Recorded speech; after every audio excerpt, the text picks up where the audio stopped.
வணக்கம் நண்பர்களே. இன்னைக்கு நம்ம பார்க்க போற ஒரு புக் வந்து ஒரு ஸ்பெஷல் புக். நான் ஒரு 15 நாளா கன்னிமரவில்ல தேடி எனக்கு கிடைக்கல. என்ட்ரி இருக்கு அந்த கேட்டலாக்ல, பட் ஆனா ஷெல்ஃப்ல எங்கேயுமே அந்த புக் இல்லை. திருப்பி போய் அந்த அவங்க லைப்ரரியன்ஸ் எல்லாம் வந்து அயற்சி அடைகிற அளவுக்கு அவங்க வந்து கேட்டு தொந்தரவு பண்ணியும் கிடைக்காம போயிடுச்சு அந்த புக்கு. அதுக்கப்புறம் வேற வழி இல்லாம சரவணன்ஜி ரெஃபர் பண்ணியிருந்தார் முன்னாடி அந்த புக்கு. அப்புறமா இதுல பிடிஎஃப்ல படிச்சேன் இந்த புக்கு. அதுக்கப்புறமா படிச்சதுக்கு அப்புறமா அதுல சில ஆர்டிகல்ஸ் இதெல்லாம் படிச்சதுக்கு அப்புறமா எனக்கு வந்து ஒரு விஷயம் ஞாபகம் வந்தது. என்ன அப்படின்னா, நான் ஒரு 15-20 வருஷத்துக்கு முன்னாடி காந்தியத்தை பத்தின ஆர்வம் இருக்கிற தொடக்க காலத்துல கேள்விப்பட்டிருக்கேன் இந்த புக்கை பத்தி. அப்பவுமே படிக்கிறதுக்கு காப்பி கிடைக்கல. இப்போது அட்லீஸ்ட் ஆர்கைவ் இந்த ஆன்லைன் காப்பீஸ், ஒரு சாஃப்ட் காப்பீஸ் ஆகுது கிடைக்குது, அது சாத்தியம் இருக்குது. அப்போ அந்த பாசிபிலிட்டியே இல்லைங்கிறதுனால எனக்கு அது நான் படிச்சதில்லை. ஆனா இது கேள்விப்பட்டிருக்கேங்கிறது எனக்கு ஃபர்ஸ்ட் சரவணன்ஜி சொல்லும்போது கூட எனக்கு தெரியல. இது கேள்விப்பட்டிருந்தேன் அப்படிங்கிறது கூட எனக்கு ஞாபகமே வரல. அதுக்கப்புறமா அது படிக்க அது ஒரு பாயிண்ட்டுக்கு மேல இதுல இருக்கிற 2-3 ஆர்டிகல்ஸ் பத்தி வெளியில வேற ஆட்கள் வேற இடங்கள்ல வேற சூழல்கள்ல ரெஃபரன்ஸ் பண்ணி இருந்தது, படிச்சதே எனக்கு ஞாபகம் இருந்தது. அது வழியாதான் அது வந்து ஒரு கிட்டத்தட்ட ஒரு கால்வாசி அல்லது பாதி புக்கு படிச்சதுக்கு அப்புறமா தான் அது ஞாபகம் வந்தது. ஓகே, இது எங்கேயோ நம்ம கேள்விப்பட்டிருக்கோமே இது. ஆனா இந்த புக்கு நம்ம படிக்கல. ஏன்னா நிச்சயமா எனக்கு தெரியும், இது படிக்கல. இப்பவும் பார்க்கும்போது அது தெரியுது. அதுவும் இப்போ ரொம்ப அபூர்வமான ஒரு காப்பி. சாரி, தப்பா வச்சு கட்டுறேன். இங்க ஃப்ரண்ட்லயும் பேக்லயும் எதுவும் இல்லை, பட் சைட்ல இருக்கு. ஜஸ்ட் அந்த இதுவும் ஒரு சின்ன சிம்பிள் காந்திஜின்னு போட்டிருக்கு. அப்புறமா 1944 போட்டிருக்கு. இந்த இடத்துல இதெல்லாமே சும்மா ஒரு ஆர்னமெண்டல் சிம்பிள்ஸ் மட்டும்தான். Leather bounded book. பர்சனலா நான் லெதரை தொட மாட்டேன். ஆனா காந்தி புத்தகன்றதுனாலயும் அபூர்வமான ஒரு பொருளுங்கிறதுனாலயும் ஆமா, அண்ணாமலை சார் தேடி கண்டுபிடிச்சிருன்னு சொன்னாரு. நான் ஒரே ஒரு புத்தகம் மட்டும்தான் நண்பர் காந்தி புத்தகங்கள் தேடி எனக்கு கிடைச்சது. அது என்னன்னா 40கள்ல, இதே மாதிரி 40கள்ல ஒரு கேரளாவில் காந்தியை பத்தி ஆர்வத்துல ஒருத்தர் எழுதின புத்தகம். ஆனா பேட் லக்கு, எனக்கு இருக்கிற பலவீனம், எனக்கு யார் எது கேட்டாலும் என்னால மறுக்க முடியாது, கொடுத்துருவேன். அது மாதிரி யாருமே என்னோட நண்பர்கள் யார் எடுத்துட்டு போனாங்கன்னு தெரியல. அந்த புத்தகம் இன்னி வரைக்கும் என் கைக்கு திருப்பி வரவே இல்லை. அட்லீஸ்ட் அது வந்து ஜெராக்ஸ் ஆகுது எடுத்து வச்சிருக்கலாம், பிக்ஸ் எடுத்து வச்சிருந்துருக்கலாம். சமீப காலத்துலதான் 2017-18 அந்த வாக்குல அந்த புத்தகம் கிடைச்சு. பேட் லக் என்னன்னா, நான் அது மேபி இங்கேயாவது எடுத்துன்னு வந்து கொடுத்துருந்தாலாவது வந்து பத்திரமா இருந்திருக்கும் அந்த புக்கு. அது நான் வீட்டுல பத்திரமா வச்சுட்டு அப்பப்ப அதை வந்து எடுத்து ரொம்ப இந்த பேப்பர்லாம் வந்து துணுக்கா போற மாதிரி இருக்கும். என் கையிலேயே வந்து 4-5 பேப்பர் வந்து பிச்சுக்கிச்சு. நண்பர் யாருன்னு எனக்கு நானும் அது யோசிச்சு பார்க்கணும், ஞாபகம் இல்லை. சரி, ஓகே, அது விட்டுருவோம். பட் ரொம்ப பியூட்டிஃபுல்லான புக்கு, ரொம்ப பியூட்டிஃபுல்லான பிரிண்ட். இருக்கிற 2 காப்பி இருக்கு. மேபி இதை வந்து நான் கேட்டிருக்கேன் சார், திருப்பி இதை ரீஸ்கேன் பண்ணி ஒரு காப்பி வந்து காந்தி ஸ்டடி சென்டரோட வெப்சைட்லயே எங்கேயோ ஒரு இடத்துல போட்டா நல்லா இருக்கும்னு நினைக்கிறேன். ஏன்னா அதோட 2 வெர்ஷன்ஸ் அவைலபிள். ஒன்னு வந்து ஆர்கைவ்ல ஒரு ஃபைல் இருக்கு, அது ரொம்ப கம்ப்ரஸ். ஆர்கைவோட நேச்சரே அந்த மாதிரி தான். அவங்க ஸ்கேன் பண்ணின வெர்ஷனை வந்து அது கூகுளோட ஸ்கேன்லர் தான் அவங்க எடுத்திருக்காங்கன்னு அதுல போட்டிருக்கு. அந்த ஸ்கேன் வெர்ஷனை வந்து கம்ப்ரஸ் பண்ணியிருக்காங்க. அந்த கம்ப்ரஷன்ல வந்து என்ன ஆயிடுச்சுன்னா, எழுத்தெல்லாம் மொதையா போய் ரொம்ப படிக்கிறது கஷ்டமா இருக்கு. அதுலதான் நான் பெரும்பகுதி படிச்சேன். அதுல ஒரு கால்வாசி அல்லது பாதி வரைக்கும் படிச்சதுக்கு அப்புறமா அந்த இடைப்பட்ட நேரத்துல லைப்ரரியிலையும் ஆன்லைன்லயும் தேடும் போது எனக்கு டக்குன்னு இது கவர்மெண்ட் ஆஃப் இந்தியாவோட இந்தியன் கல்ச்சர் வெப்சைட்ல ஒரு காப்பி இருக்கு. நல்லா நல்லா நல்ல ஸ்கேன் நம்ம நல்லா தான் பண்ணியிருக்காங்க. பட் ஆனால் அது ரொம்ப மங்களாயிட்ட ஒரு காப்பி, ரொம்பவும் அசிடிக் பேப்பர் அந்த இது டேமேஜ் ஆயிருக்கு எனக்கு. அண்ட் அதுவுமே கூட ஒருவேளை எங்கேயோ ஒரு இடத்துல அந்த பிடிஎஃப் கன்வர்ஷன்ல சிக்கல் போல இருக்கு. அந்த எழுத்துமே கொஞ்சம் லைட்டா பிளர்டான ஒரு எழுத்துல தான் இருக்கு. பட் இதுல இந்த பிரிண்ட் பார்க்கும்போது அப்படியே வந்து கண்ணு கொத்திக்கிற மாதிரியான ஒரு பியூட்டிஃபுல் பிரிண்ட், கிட்டத்தட்ட ஆர்ட் பேப்பர் மாதிரியான ஒரு இதுல போட்டிருக்காங்க. அண்ட் நடுவுல வந்து நிறைய கலர் இல்லஸ்ட்ரேஷன்ஸ் உண்டு. ஈவன் போட்டோகிராஃப்ஸ் ரொம்ப பியூட்டிஃபுல்லான குவாலிட்டி பிரிண்ட். அதுக்கப்புறமா இதை நான் அந்த பிடிஎஃப்லயுமே கவனிச்சேன். அந்த கவர்மெண்ட் ஆஃப் இந்தியா வெப்சைட் பிடிஎஃப்ல வந்து ரொம்ப பியூட்டிஃபுல்லா, ரொம்ப கார்ட்டூன் வந்து எவ்வளவு அருமையான ஒரு பிரிண்ட் போட்டிருக்காங்க. One of the in fact Gandhi, நான் அவரோட இதை ட்ரை பண்ணிட்டு இருக்கேன். மை ஸ்டோரி வித் ஆட்டோபயோகிராஃபியோட one of the best letter plus editions, early editions கிடைக்குமான்ட்டு. எல்லாமே மட்டமான ஒரு இது, கலர் பிரிண்ட் எல்லாம் போட்டு வச்சிருந்திருக்காங்க. அப்படி பீரியட்ல இன்னொன்னு இருக்கு. ஆமா, இன்னொன்னு இருக்கு, அந்த கிராபிக்ஸ் பண்ணிருப்பாங்க அந்த காதிக்கான ஒரு. அப்புறம் ஒரு பெயிண்டிங்கோட இதெல்லாம் எப்படி பிரிண்ட் அடிச்சாங்களா இல்ல எது எனக்கு தெரியல. அப்ப இந்த டெக்னாலஜி இருந்துதானே எனக்கு தெரியல. எனக்கு அது இங்க ஒருத்தர் இருக்காரு பிரிண்டிங் எக்ஸ்பர்ட், ஒருத்தர் சார் ஒருத்தர் வருவாரு, எனக்கு ஞாபகம் இல்லாது அவரோட கண்ணன் சார் நினைக்கிறாங்க. புத்தகத்தோடைய வடிவமைப்பை பத்தி எல்லாம் நிறைய பேசுவார் அவரு. அவர் பேசும்போதெல்லாம்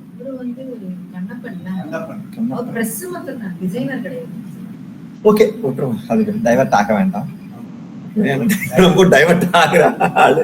பட் ரொம்ப அற்புதமான ஒரு புத்தகம். அது எனக்கு தெரியல, நான் முன்னாடி ஆக்சுவலா நான் வந்து ஒரு தியரிக்கே வந்துட்டேன், அந்த புக்கு ஏன் வந்து நாட் அவைலபிள்ங்கிறதுக்கு. அத சொல்ல போறேன். நான் வந்து தியரி என்ன அப்படின்னா, ஆக்சுவலா நான் எனக்கு காந்தியோட படிக்கணும்னு ஆர்வம் வந்தப்ப நான் எடுத்தோடனே போய் ஃபர்ஸ்ட் படிச்சது Oxford collection of selected writings of Gandhi தான். ராகவன் ஐயர்னு ஒருத்தர் பண்ணியிருப்பாரு. ரொம்ப அருமையான ஒரு கலெக்ஷன். அவரோட இன்ட்ரோடக்ஷனும் வந்து அவ்வளவு நச்சு, அவ்வளவு அற்புதமான ஒரு பீஸ் ஆஃப் ரைட்டிங் அது. அவர் வந்து தேர்ந்து காந்தியோட தலை சிறந்த வாசங்களை எழுத்துக்களை வந்து எடுத்துட்டு வந்து, அதுவும் வந்து ஒரு அந்த அரேஞ்ச்மெண்ட் ரொம்ப கோர்வையா கரெக்டா பண்ணியிருப்பாரு. அதுல இருந்து தொடங்கினவன் அதுக்கு அடுத்து படிப்படியா கம்ப்ளீட் ஒர்க்ஸ் வரைக்கும் போனாலும் அதுல ஒரு 4-5 வால்யூம் மேல நான் படிக்க முடிஞ்சது எனக்கு. அது டோட்டலா பிட்ஸ் அண்ட் பீசஸ்ல நிறைய படிச்சிருக்கலாம். ஆனா கஷ்டம் என்னன்னா, காந்தி பத்தின அந்த செலக்ஷன் வந்து அது ரொம்ப டஃப்பான ஒரு selection. And mostly earlier collection, இந்த பர்டிகுலர் கலெக்ஷன் மேல எனக்கு உண்மையா நான் படிச்ச போது ஒரு 5-6 ஆர்டிகல்ஸ் வந்து ரொம்ப ரொம்ப பியூட்டிஃபுல்லான ஆர்டிகல்ஸ். நான் தான் கண்டுபிடிச்சேன்னு நான் நினைச்சுக்கிட்டேன் ஆக்சுவலா. அப்புறமா கிருஷ்ணமூர்த்தி மோகன்ஜி சொன்னதுக்கு அப்புறம் எனக்கு ரொம்ப வருத்தம் ஆயிடுச்சு. அதனால நம்ம கண்டுபிடிச்சேன்னு நினைச்சவன் இப்படி ஒரு மனிதரை அவருக்கு ஏற்கனவே தெரிஞ்சிருக்கேன். மௌரிஸ் பிரிட்மேன்னு ஒரு அவர் ஆக்சுவலா ஒரு இன்ஜினியர்னு படிக்கிறேன் நான். அது அவர் பத்தின பயோகிராபிக்கல் ஆர்டிக்கல்ல அவர் ஒரு அருமையான ஒரு எந்திரங்கள் எல்லாம் சேர்ந்து காந்தியை தேடி வந்து உரையாடுற மாதிரி, அவரை இன்டர்வியூ பண்ற மாதிரியான ஒரு ஆர்டிக்கல். மாஸ்டர் பீஸ்ன்னு நினைக்கிறேன். அந்த எந்திரங்கள் கேட்கிற கேள்வி அதுலயும் எனக்கு வந்து ஒரு இடத்துல கண்ணுல தண்ணி வந்துருச்சு. அந்த இடம் வந்து காந்தி விளக்கும் போது என்னன்னா, பிரிண்டிங் பிரஸ் வந்து கேட்கும். பிரிண்டிங் பிரஸுக்கு சார்பா அந்த இது கேட்பாரு. பிரிண்டிங் பிரஸ்ஸே கேட்குமா அல்லது சார்பா வந்து ஸ்பிரிட் ஆஃப் மிஷினரின்னு லவுட் ஸ்பீக்கரை இது பண்ணியிருப்பாரு. லவுட் ஸ்பீக்கர் தான் பிரிண்டிங் பிரஸ்க்காக ஒரு வாதம் வைக்கும். புத்தகங்கள் இல்லாத, இதெல்லாம் இல்லாத, இந்த ஞானம் இல்லாத. காந்தி வந்து டக்குன்னு ஒரு சொல்லி, இதெல்லாம் தேவையே இல்லை, புத்தகங்கள் தேவையில்லை, இந்த பிரஸ் தேவையில்லை, இது எதுவுமே தேவையில்லை, இதெல்லாம் காலத்தின் நிர்பந்தங்கள், இந்த சூழலுடைய நிர்பந்தங்கள். நான் ஃபைட் பண்ண வேண்டிய ஒரு ஈவில் எம்பையர் இதை வச்சுதான் இயங்கிட்டு இருக்கு. அதை ஃபைட் பண்றதுக்கு எனக்கு தேவைப்படுற லீஸ்ட் வயலண்ட் கருவிகளை நான் எடுத்திருக்கேன். அப்போ வந்து இதுலயும் வயலன்ஸ் இருக்குதுன்னு நான் ஃபீல் பண்றேன். அதனால இது வந்து நான் கொஞ்சம் கொஞ்சமா ஒதுக்கிட்டு வரேன் அப்படின்னு காந்தி சொல்லுவாங்க. So one of the most touching மொமெண்ட்ஸ்ன்னு நினைக்கிறேன் அந்த கலெக்ஷன்ல. அண்ட் வேற நிறைய இடங்கள் இருக்கு. அண்ட் நான் ரொம்ப என்ஜாய் பண்ணது வந்து ககன் விஹாரி, ஏதோ ஒரு மெஹ்தா பேரு எனக்கு சரியா சொல்ல தெரிய மாட்டேங்குது, பேர் ஞாபகம் இல்லை. ககன் விஹாரி மேத்தா தான். அவர் ஒரு அருமையான ஒரு ஆர்டிக்கல் எழுதியிருப்பார். அது அனதர் மாஸ்டர் பீஸ். அது என்னன்னா, வாட் காந்திஜி ஷுட் டூ அப்படின்னு ஒரு ஆர்டிக்கல். என்னன்னா, காந்திஜி என்ன செய்யணும்னா, அன்னைக்கு காந்திக்கு சொல்றதுக்கு வந்து ஒரு 1000 பேர் அல்லது 1,00,000 பேரே இருந்தாங்க. அந்த 1,00,000 பேர்ல வந்து ஒரு ரெப்ரசன்டேட்டிவான ஆட்கள், ஒரு கம்யூனிஸ்ட் ஒருத்தர் வருவாரு, ஒரு ஃபேபியன் சோசியலிஸ்ட் ஒருத்தர் வருவாரு, ஒரு பிரிட்டிஷ் எம்பையர் ரெப்ரசன்டேட்டிவ் ஒருத்தர், ஒரு கிறிஸ்டியன் மிஷனரி ஒருத்தர் வருவாரு, ஒரு இந்துத்துவவாதி ஒருத்தர் வருவாரு, ஒரு முஸ்லிம் லீக் ஆள் ஒருத்தர் வருவாரு. இந்த மாதிரி பலதரப்பட்ட மனிதர்களும் வந்து காந்திக்கு வந்து அட்வைஸ் பண்றாங்க. Gandhiji what you should do அப்படிங்கிற மாதிரி இவங்க எல்லாம் சொல்றாங்க அப்படின்னு. மாஸ்டர் பீஸ் நினைக்கிறேன். ரொம்ப பியூட்டிஃபுல்லான ஒரு article, one of the best writings. இந்த புக்கு ஒருவேளை பார்லமெண்ட் லைப்ரரியிலையும் ஒரு மாதிரி அண்ணாமலை சார் மாதிரி ஆட்கள் அது மாதிரி யாரோ ஒரு 3 பேர் தேடி தானே அதை கண்டுபிடிச்சு வச்சிருக்காங்க. யாரோ ஒருத்தங்க அந்த இதுல போட்டவங்க ஏதோ ஒரு யூஎஸோட ஏதோ ஒரு லைப்ரரியில இருந்த ஒரு காப்பில இருந்து தான் அந்த ஆர்கைவோட ஃபைலை ஸ்கேன் பண்ணியிருக்காங்க. 2 ஸ்கேன்ஸ் தான் இருக்கு ஆன்லைன்ல. 3வது எனக்கு தெரிஞ்சது இந்த புக்கு. அப்படி இவ்வளோ அரிதான ஒரு புத்தகம், ஒருவேளை அந்த இந்த 3 காப்பி இன்னும் கூட இருக்கலாம், ஒரு 4-5 காப்பியோ அல்லது 10 காப்பியோ கூட இருக்கலாம். அந்த காப்பீஸ் எல்லாம் காணாம போயிடுச்சுன்னா அதுக்கப்புறமா அது இல்ல. அது மாதிரி நம்ம எவ்வளவு இழந்தோம்னு தெரியாது. காந்தி பத்தின அருமையான நிறைய மனிதர்கள் நிறைய எழுதியிருக்காங்க. அதுல ஒரு கலெக்ஷன் ஆஃப் ஆர்டிகல்ஸ் தான் இது. சிலது to be frank on the spur of the moment collect பண்ணியிருக்காங்க. என்னோட ஸ்டார்டிங் இம்ப்ரெஷன், ஏன்னா நான் எடுத்த உடனே ஜாம்பவான்களை ஜம்ப் பண்ணிட்டு, ஏன்னா இவங்களெல்லாம் நம்மளுக்கு தெரியுமே. உதாரணத்துக்கு ஸ்டார்டிங்லேயே நெஹ்ருவோடைய அவரோட ஆட்டோபயோகிராபியோட எக்ஸ்ட்ராக்ட்ஸ் வந்து போட்டிருப்பாங்க. காந்தி பத்தி அவர் எங்கெங்கெல்லாம் என்னெல்லாம் சொன்னாருன்ட்டு. அதை ஜம்ப் அடிச்சிட்டேன் நான். இது நம்மளுக்கு தெரியுமே, காந்தி பத்தி நேரு என்ன சொல்லுவாரு நம்மளுக்கு தெரியாதுதான். அடுத்து தெரியாத ஆத்தர்ஸ் யாரு, அவங்க என்னென்னலாம் சொல்றாங்க அப்படின்னு படிக்க.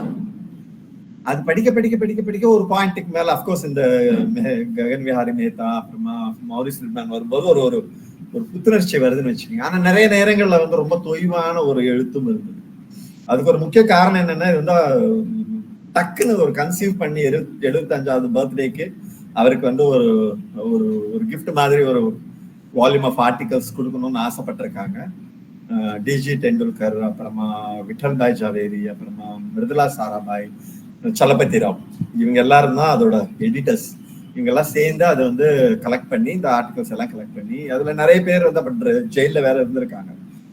உதாரணத்துக்கு எனக்கு மீராபென் அவங்க என்ன எழுதியிருப்பாங்கன்னு எனக்கு ரொம்ப, ஒருவேளை அந்த மொமெண்ட்ல கேட்டிருந்தா அந்த ஆன் த ஸ்பர்ல அவங்க என்ன ஆர்டிகல் எழுதி கொடுத்துருப்பாங்க.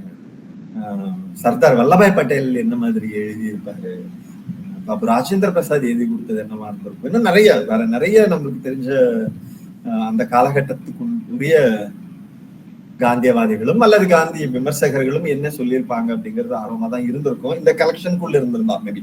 அப்கோர்ஸ் அது வேற இடங்கள்ல நமக்கு வேற வகைகள் இருக்கு. இதுல எழுதினவங்க எல்லாம் யாருன்னு பார்த்தா ஜெயிலுக்கு போகாதவர்கள், தப்பித்தவர்கள் அல்லது நிறைய ஒரு வகையில வந்து இதோடைய எனக்கு ஸ்டார்டிங்ல ஒரு ஓவாமை உருவானதுக்கு காரணம் விமர்சனம் பண்ணக்கூடிய ஆட்கள், அதுவும் வந்து நியாயமில்லாத ஒரு விமர்சனம் செய்யக்கூடிய ஒரு 4-5 பேருக்குமே இது வந்து வாய்ப்பு கொடுத்ததுன்னு சொல்லலாம். அது வந்து ஆக்சுவலா நான் கடைசியா மொத்தமா இந்த புத்தகத்திற்கு திருப்பி அதை பத்தி யோசிக்கும் போது அது நியாயமான ஒரு விஷயம் தான் தோணுது. காந்தி அதை ரொம்ப வரவேற்றிருப்பாருன்னு தான் நான் நினைக்கிறேன். என்னை பத்தி பாராட்டு மட்டுமே எழுதுவீங்க அப்படின்னா இந்த புக் எனக்கு வேணாம், நீ நிப்பாட்டுங்க முதல்ல இந்த செயல் அப்படின்னு தான் அவர் சொல்லியிருப்பாரு. அண்ட் அவர் ஃபர்ஸ்ட் எடுத்தோன்னா வேண்டாம் தான் சொல்லியிருக்காரு. இந்த புக்கு என்னை பத்தி எல்லாம் தயவு செஞ்சு நான் இருக்கும்போது எழுதாதீங்க, இது மாதிரிலாம் என்னை எம்பாரஸ் பண்ணி சுத்தாதீங்க நீங்க அப்படின்னு தான் அவரு காந்தி அவரோட சீடர்களுக்கு சொல்லியிருக்காரு. இந்த புக்கை வேண்டாம்னு சொல்லியிருக்காரு. அப்புறமா யாரோ ஒருத்தவங்க டெம்ப் பண்ணியிருக்கிறாங்க, ஐயா நீங்க இந்த புக்கு போட்டீங்கன்னா நாங்க நல்லா குவாலிட்டியா போட்டு விற்க போறோம், ஹரிஜன் சேவாக்கான காசு நிறைய வரும், இதுல வர்ற காசெல்லாம் நாங்க உங்களுக்கு தான் கொடுக்கறதா இருக்கணும்னு அட்டெம்ட் ஆயிருக்காரு. சரி, இந்த ஒரு காரணத்துக்காக நான் ஒத்துக்கிறேன், இப்படியாவது வந்து எனக்கு வந்து இந்த வார்த்தையும் பயன்படுத்திருப்பாரு, தரித்திர நாராயணனுக்கு பயன்படும் அப்படின்னா அதை நான் செய்யறேன் அப்படின்ட்டு தான் அந்த அந்த இதுக்கு ஒத்துன்னு இருக்காரு. பட் இதுல ஒரு ஒரு சில அந்த இது இருக்கதான் செய்யுது. சிலது ரொம்ப நமக்கு வந்து என்ன ஆச்சுன்னா, நிறைய நான் முக்கியமா எனக்கு நிறைய நான் ஃபேஸ் பண்ற நிறைய எழுத்துக்கள், நான் படிச்ச விமர்சனங்கள் எல்லாமே வந்து காந்திக்கு அப்புறமா வந்தது. போஸ்ட் 1948 அப்புறமா நான் வந்த நிறைய புக்ஸ், நிறைய ஆர்டிகல்ஸ் அதெல்லாம் படிக்கிற வாய்ப்பு தான் எனக்கு இருந்தது. அதே மாதிரி எனக்கு பர்சனலாவும் ஒரு பயாஸ் இருந்தது. காந்தியோடைய சமகாலத்தவர்களுடைய எழுத்துக்கள் அது நம்ம வந்து டக்குன்னு எடுத்த உடனே நம்ம அந்த எழுத்து படிக்கணும்னு நினைக்கும் போது நம்மளுக்கு ஃப்ரண்ட் ரோல கிடைக்கிற ஃப்ரண்ட் ஷெல்ஃப்ல ப்ராமினென்ட்டா கிடைக்கக்கூடிய எழுத்து எது அப்படின்னா அவரோட அக்கோலைட்ஸோட எழுத்து தான். அவரை வந்து ரொம்பவும் தூக்கி வச்சு பேசின எழுத்துக்கள் தான் இருந்தது. அது கொடுத்த ஒவ்வாமைன்னு கூட சொல்லலாம். நான் வந்து காந்தி பத்தி ஏதாவது தெரியணும்னா நான் அவரோட எழுத்து படிச்சுக்கிறேனே தவிர மற்றபடி அவர் கூட இருக்கிறவங்க யார் சொன்னதையும் நான் படிக்கிறது இல்லை அப்படிங்கிற ஒரு ஆட்டிடியூடு ஒன்று வச்சிருந்தேன். அதனாலயும் நான் நிறைய படிக்காம இழந்திருந்தேன். இது படிக்கும் போது எனக்கு தெரியுது, ஒரு நிறைய ஆத்தர்ஸ் இருந்திருக்காங்க, நிறைய பேர் அவரை பத்தி யோசிச்சவங்க, அதை பத்தி எழுதினவங்க இருக்காங்க. இன்னும் கூட ஒருவேளை கண்டுபிடிக்காம என்னோட பெட்டரான நிறைய காந்தி ஸ்காலர்ஸ் இருக்காங்க. அவங்களாம் தேடி பார்த்தா இந்த மாதிரி, அதாவது நிறைய நம்ம ஸ்காலர்ஸ் எல்லாம் என்ன பண்றாங்கன்னா காந்தியோட ஒர்க்ஸ் தான் தேடுறாங்க. பட் காந்தி பத்தி மத்தவங்க எழுதின இது ஏதோ ஒரு மூலையில எங்கேயோ ஒரு இடத்துல ஒரு ஆர்டிக்கல்ல ஏதோ ஒரு நியூஸ் பேப்பர்ல வந்து ஆர்டிக்கல் நிறைய விஷயங்கள் இருக்கும். அதெல்லாம் கூட ஒரு கலெக்ஷன் வந்ததுன்னா பியூட்டிஃபுல்லா இருக்கும். நம்ம காந்தி ஸ்டடி சென்டர் அது அண்ணாமலை சார் இந்த மியூசியம் வழியாகவும் அந்த மாதிரியான நிறைய விஷயங்கள் வந்து கொண்டு வரலாம்.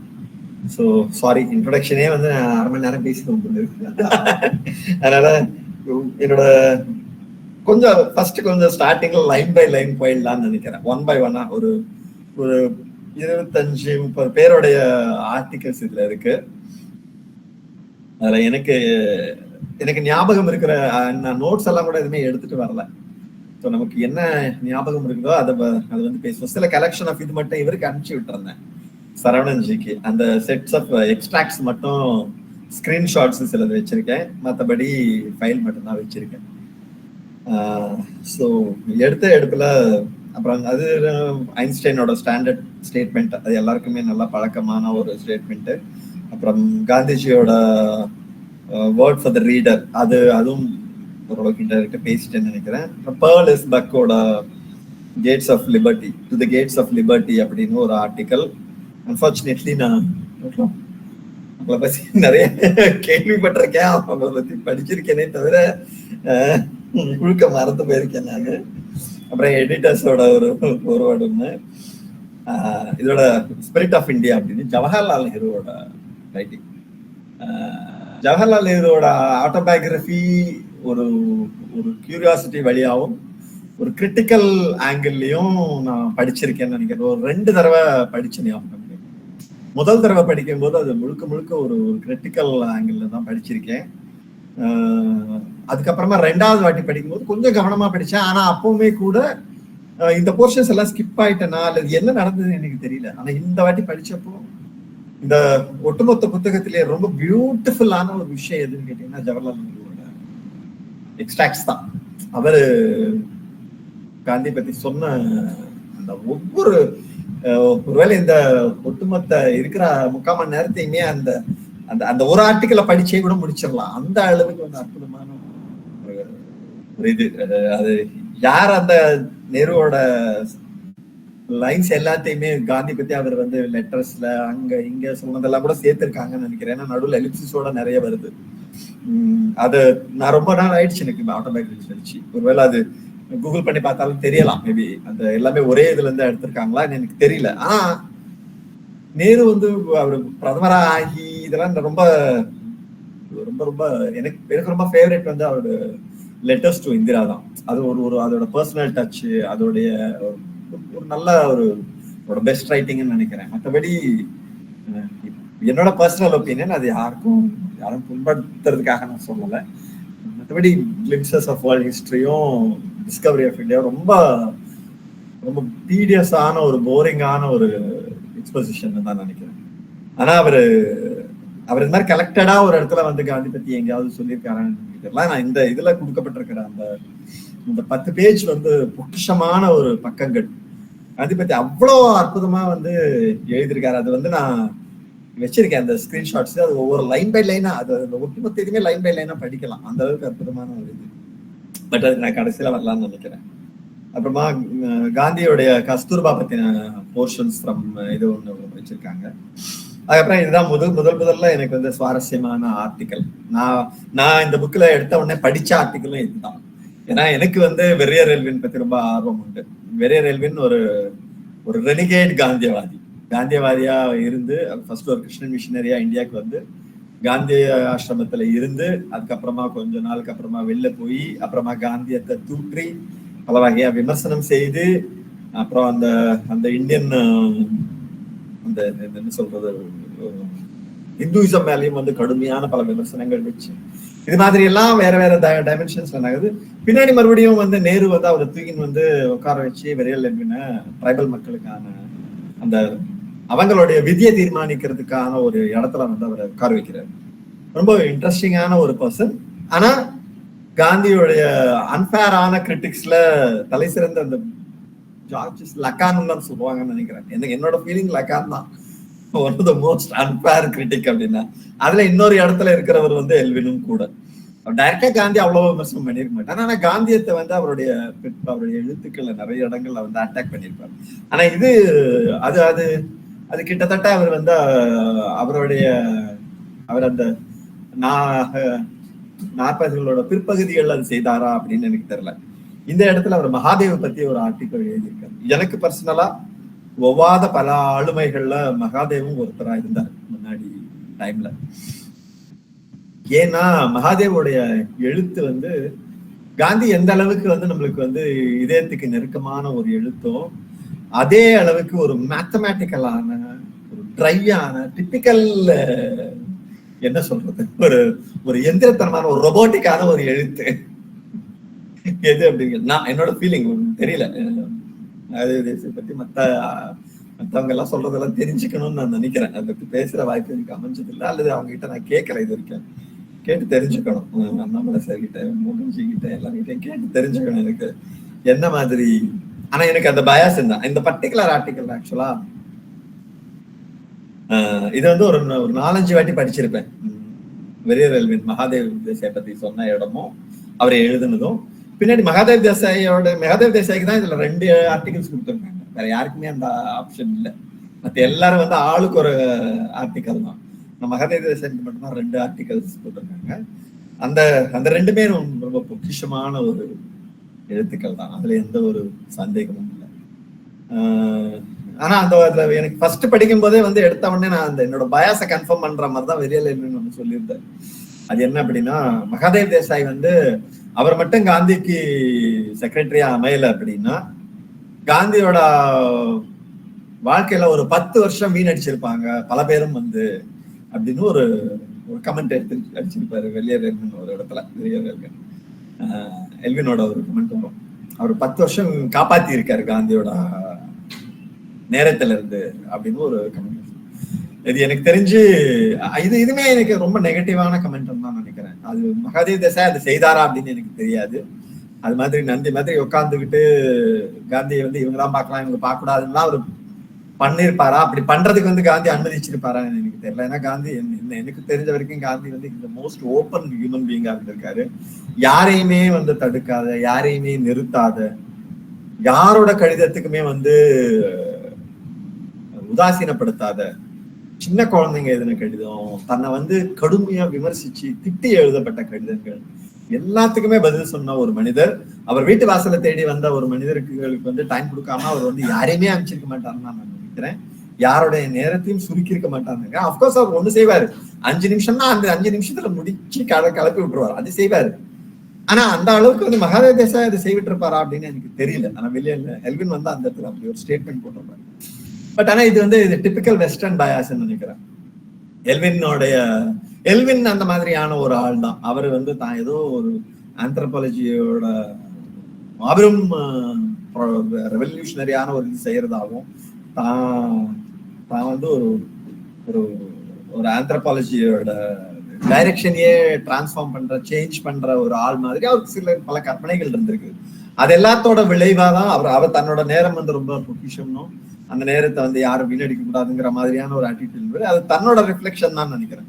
இந்த காந்தி பத்தி சொல்லுவாங்க இல்லைங்களா, காந்தி பத்தி யாராவது ஏதாவது எழுதுறாங்க அப்படின்னா அது காந்தி பத்தி அதை நம்ம எதுவும் தெரிஞ்சுக்க முடியாது. அவங்க எழுதுறது அவங்க என்னங்கிறத நம்ம தெரிஞ்சுக்கலாம். காந்தி பத்தி அவங்க சொல்ற கமெண்ட்ல அவ்வளவுதான் நம்மளால பண்ண முடியும். இதுல பெரிய யாருன்னு தான் நம்ம தெரிஞ்சுக்க முடியுமே தவிர, அதே மாதிரிதான் காந்தி பத்தி எழுதுற மகாதேவ் தேசாய் யாருன்னு நம்ம தெரிஞ்சுக்கலாம். ரொம்ப அற்புதமா சில விஷயங்கள் மகாதேவ் தேசாய் சொல்லியிருப்பாரு. நான் அது அவருடைய அந்த இதுக்கு வரும்போது நான் சொல்றேன்.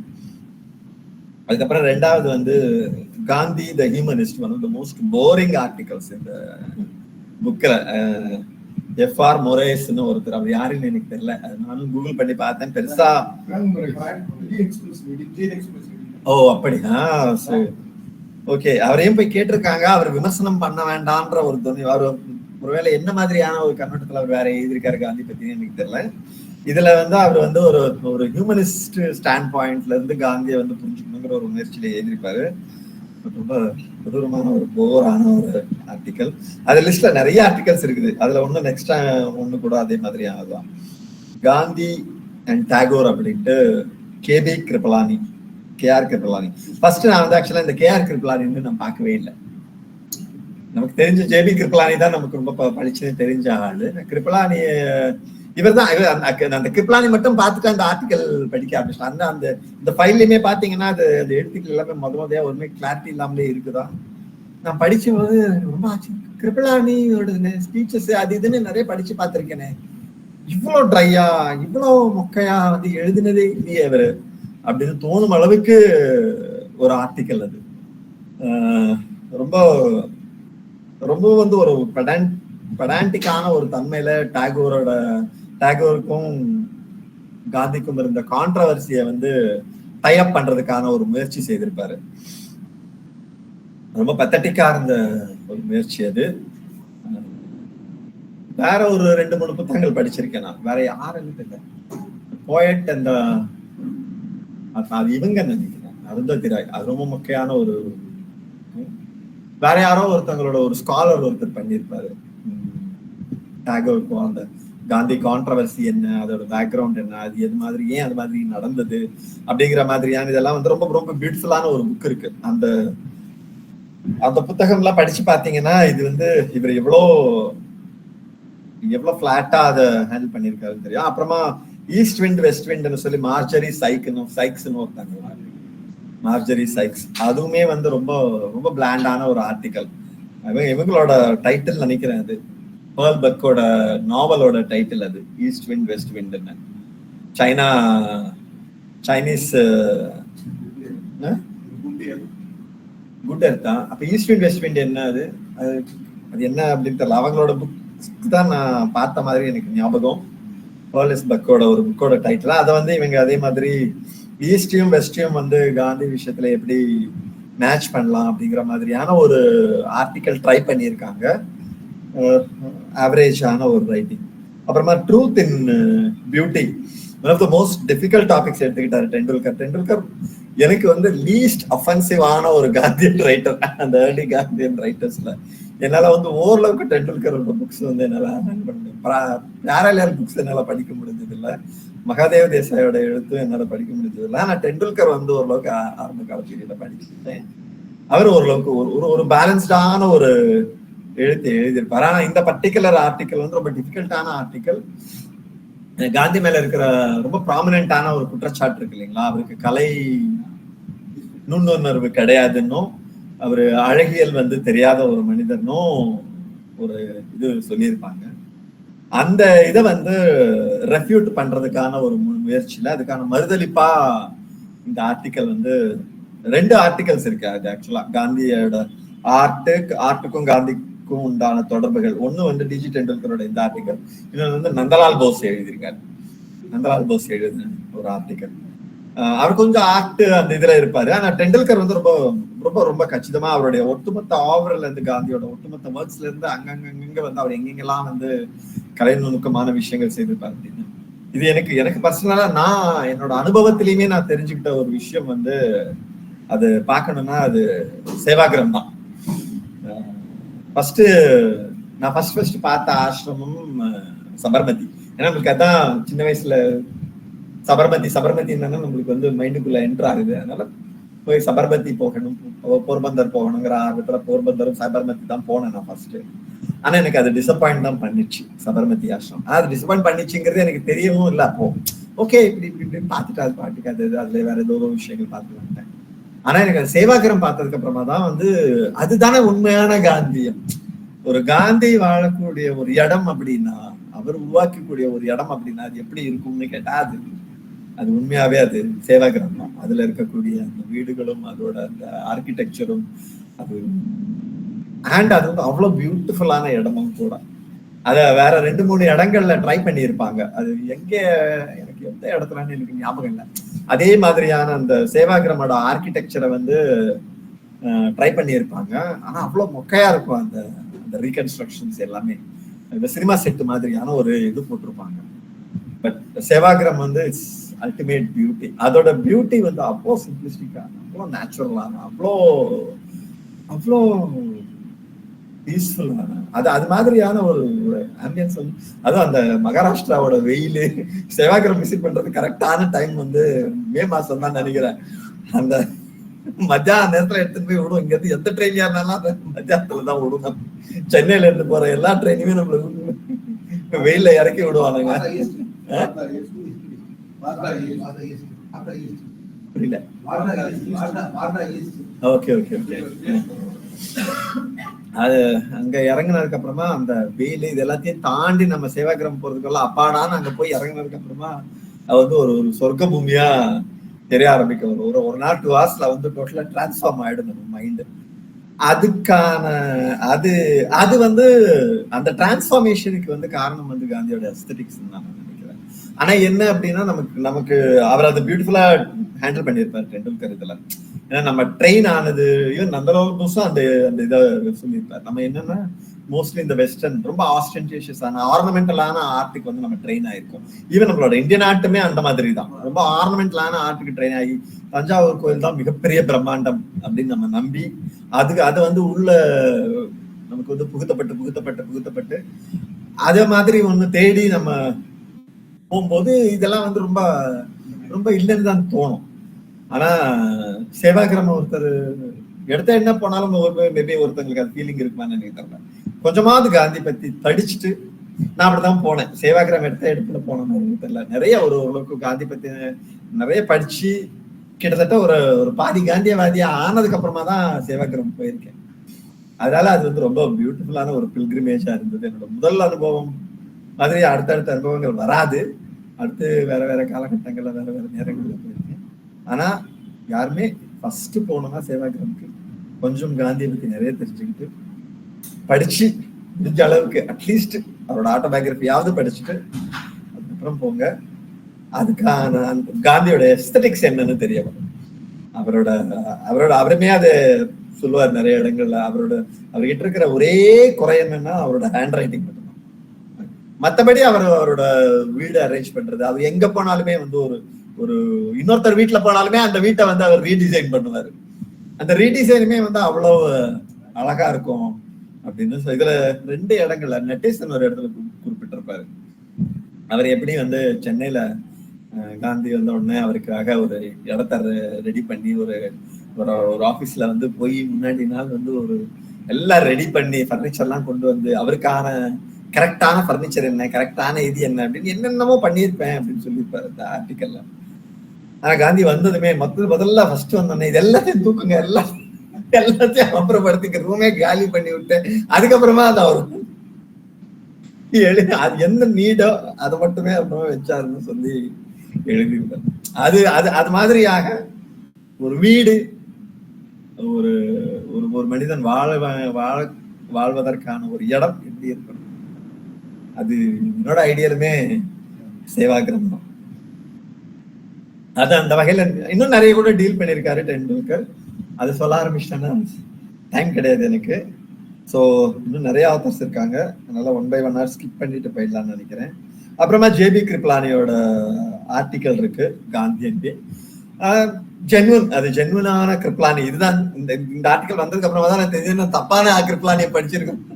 முன்னாடி எடுத்த உடனே தப்பான ஒரு ஆர்டிக்கல் படிச்சோம் அப்படின்ட்டு. அதுக்கப்புறமா இந்த இடத்துல மறுபடியும் பேட்டில் ஆஃப் ஃபெய்த்ஸ்ன்னு சொல்லி மகாதேவ் தாசையோட ஒரு ஆர்டிக்கல் வருது. ஆக்சுவலா இந்த ஆர்டிக்கல் விட எனக்கு மகாதேவ் தாசையோட சேவாகிரம் பத்தி அவர் எழுதியிருக்காரு இதுல. அது அவரோட பெரிய இதுல வந்து கலெக்ஷன்ஸ்ல வருதா அப்படின்னு எனக்கு தெரியல. அப்படி இல்லைன்னா தயவு செஞ்சு இந்த ஆர்டிக்கல் எல்லாருமே படிக்கணும். மகாதேவ் தேசாய முழுக்க படிச்சவங்களும் கூட இதை வந்து திருப்பி படிக்கணும். சேவாகிரம் பத்தி அவ்வளோ அவ்வளோ கரெக்டா அதோடைய வெற்றி தோல்வி அதோடைய சிக்கல்கள் சகலத்தையுமே வந்து அவரு அப்படி வடிச்சு அந்த ஆர்டிக்கல் எழுதியிருக்காரு மகாதேவ் தேசாய். ரொம்ப வருத்தம். நான் என்னோட ஒரு 15-20 வருஷத்துக்கு முன்னாடியே நான் மகாதேவ் தேசாயோட அருமையை புரிஞ்சிருந்தேன்னா இன்னும் நிறைய நல்லா இருந்திருக்கும். ரொம்ப லேட்டா புரியும். ஆனா அவரோட ரைட்டிங்கும் அந்த மாதிரிதான் நான் நினைக்கிறேன்.